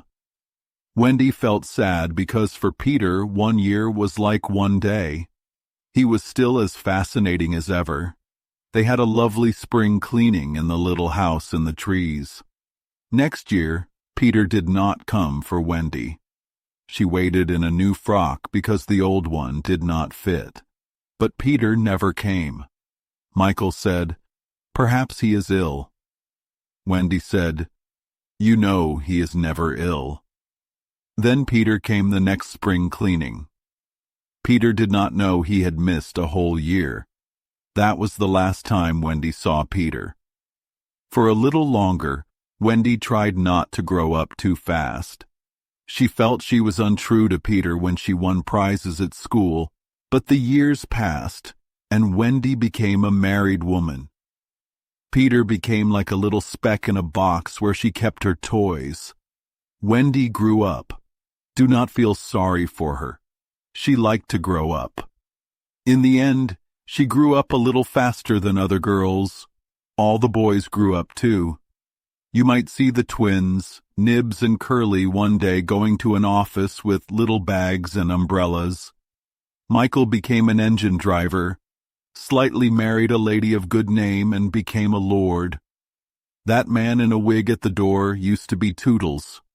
The bearded man with no stories is now John. Wendy married. She wore white with a pink sash. It is strange to think that Peter did not come to the church to stop the wedding announcements. Years went by, and Wendy had a daughter named Jane. Jane always looked curious, as if she had many questions since she came to the mainland. When Jane was old enough, she asked many questions about Peter Pan. She loved to hear Peter's stories. Wendy told Jane all she remembered in the nursery where the famous flight had taken place. Now the nursery was Jane's, because her father bought it from Wendy's father. Mrs. Darling was now gone. There were only 2 beds in the nursery, one for Jane and one for her nurse. There was no dog kennel because Nana had also passed away. Nana died of old age. Nana was very proud and did not like anyone else to look after the children. Once a week, Jane's nurse had the evening off. Then it was Wendy's turn to put Jane to bed. Jane liked to raise the sheet like a tent and whisper, "What do we see now?" Wendy said, "I do not think I see anything tonight." Jane said, "You see, when you were a little girl." Wendy replied, "That was a long time ago." "Oh, how time flies," Jane asked. "Does it fly like you did when you were a little girl?" Wendy said, "When I flew, I wonder if I really flew." Jane said, "Yes, you did fly." Wendy sighed. "Those were the dear old days when I could fly." Jane asked, "Why can't you fly now, Mother?" Wendy answered, "Because I am grown up. When people grow up, they forget how to fly." Jane asked, "Why do they forget?" Wendy said, "Because only the gay, innocent, and heartless can fly." Jane said, "I wish I was gay, innocent, and heartless." Maybe Wendy agreed a little. Wendy said, "I think it is the magic of this nursery." Jane said, "Yes, I think so too. Please go on." One night when Peter came back for his shadow, Wendy was sitting by the fire in the nursery. There was little light as she sewed because there was no other light. Suddenly, the window opened, and Peter came in. Peter was the same as ever. Wendy saw he still had all his first teeth. He was still a little boy, but Wendy was grown up. She sat by the fire and did not want to move. She felt helpless and guilty. Peter said, "Hello, Wendy," and did not notice any difference because he was thinking only of himself. In the dim light, Wendy's white dress looked like the nightgown she wore when Peter first saw her. Peter asked, "Hello? Where is John?" Wendy gasped. "John is not here now." Peter asked, "Is Michael asleep?" He looked at Jane. Wendy answered, "Yes." And then she felt sad. She quickly said, "That is not Michael," so no one would judge her. Peter looked and asked, "Hello, is it a new one?" Wendy said, "Yes." Peter asked, "Boy or girl?" Wendy answered, "Girl." Peter did not understand. Wendy said softly, "Peter, are you expecting me to fly away with you?" Peter answered, "Of course. That is why I have come. Have you forgotten that it is spring cleaning time? Wendy knew it was useless to say that many spring cleaning times had passed. I can't come, she said sadly. I have forgotten how to fly. I will teach you soon, Peter said. Oh, Peter, do not waste your fairy dust on me, she replied. Wendy stood up. Suddenly, Peter became afraid. What is it? He cried. I will turn on the light so you can see, she said. For almost the only time, Peter was scared. Do not turn on the light, he cried. Wendy gently played with Peter's hair. She was not as heartbroken as before. She was a grown woman who smiled sadly. Then she turned on the light. Peter saw it and cried out in pain. When a tall, beautiful woman stooped to pick him up, he pulled away. What is it? He cried again. Wendy had to tell him, I am old, Peter. I am much more than 20. I grew up long ago. Peter shouted, You promised not to. I could not help it. I am a married woman now, Peter. Peter said, No, you are not. Yes, I am. And the little girl in the bed is my baby. Peter said, No, she is not. But he thought she was, and he took a step toward the sleeping child with his dagger raised. He did not hit her. Instead, he sat on the floor and cried. Wendy did not know how to comfort him as she once did. She was only a woman now, and she ran out of the room to think. Peter's cries soon woke Jane. She sat up in bed and asked, Boy, why are you crying? Peter stood and bowed to her. Jane bowed to him from the bed. Hello, he said. Hello, said Jane. My name is Peter Pan, he told her. Yes, I know, Jane replied.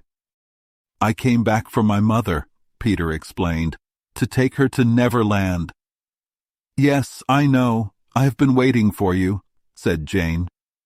When Wendy returned quietly, she found Peter sitting on the bedpost and laughing proudly. Jane, in her nightgown, flew around the room happily. She is my mother, Peter explained. Jane came down and stood next to him with a kind look. She needs a mother, Jane said. Yes, I know, Wendy said sadly. No one knows it as well as I do. Goodbye, Peter said to Wendy. Then he rose into the air. Jane also rose with him. It was his easy way to move about. Wendy rushed to the window and cried, No, no. It is only spring cleaning time, Jane said. He always asks me to do his spring cleaning. If only I could go with you, Wendy sighed. You see, you cannot fly, Jane said. In the end, Wendy let them fly away together. Our last view of her is at the window, watching them become small like stars in the sky. Now, as you look at Wendy, you may see her hair turning white and her body getting small, for all this happened a long time ago. Jane is now a grown-up with a daughter named Margaret. Every spring cleaning time, Peter comes for Margaret and takes her to Neverland. There, she tells him stories about himself. When Margaret grows up, she will have a daughter. That daughter will be Peter's mother in turn. This will go on as long as children are happy, innocent, and brave. The end.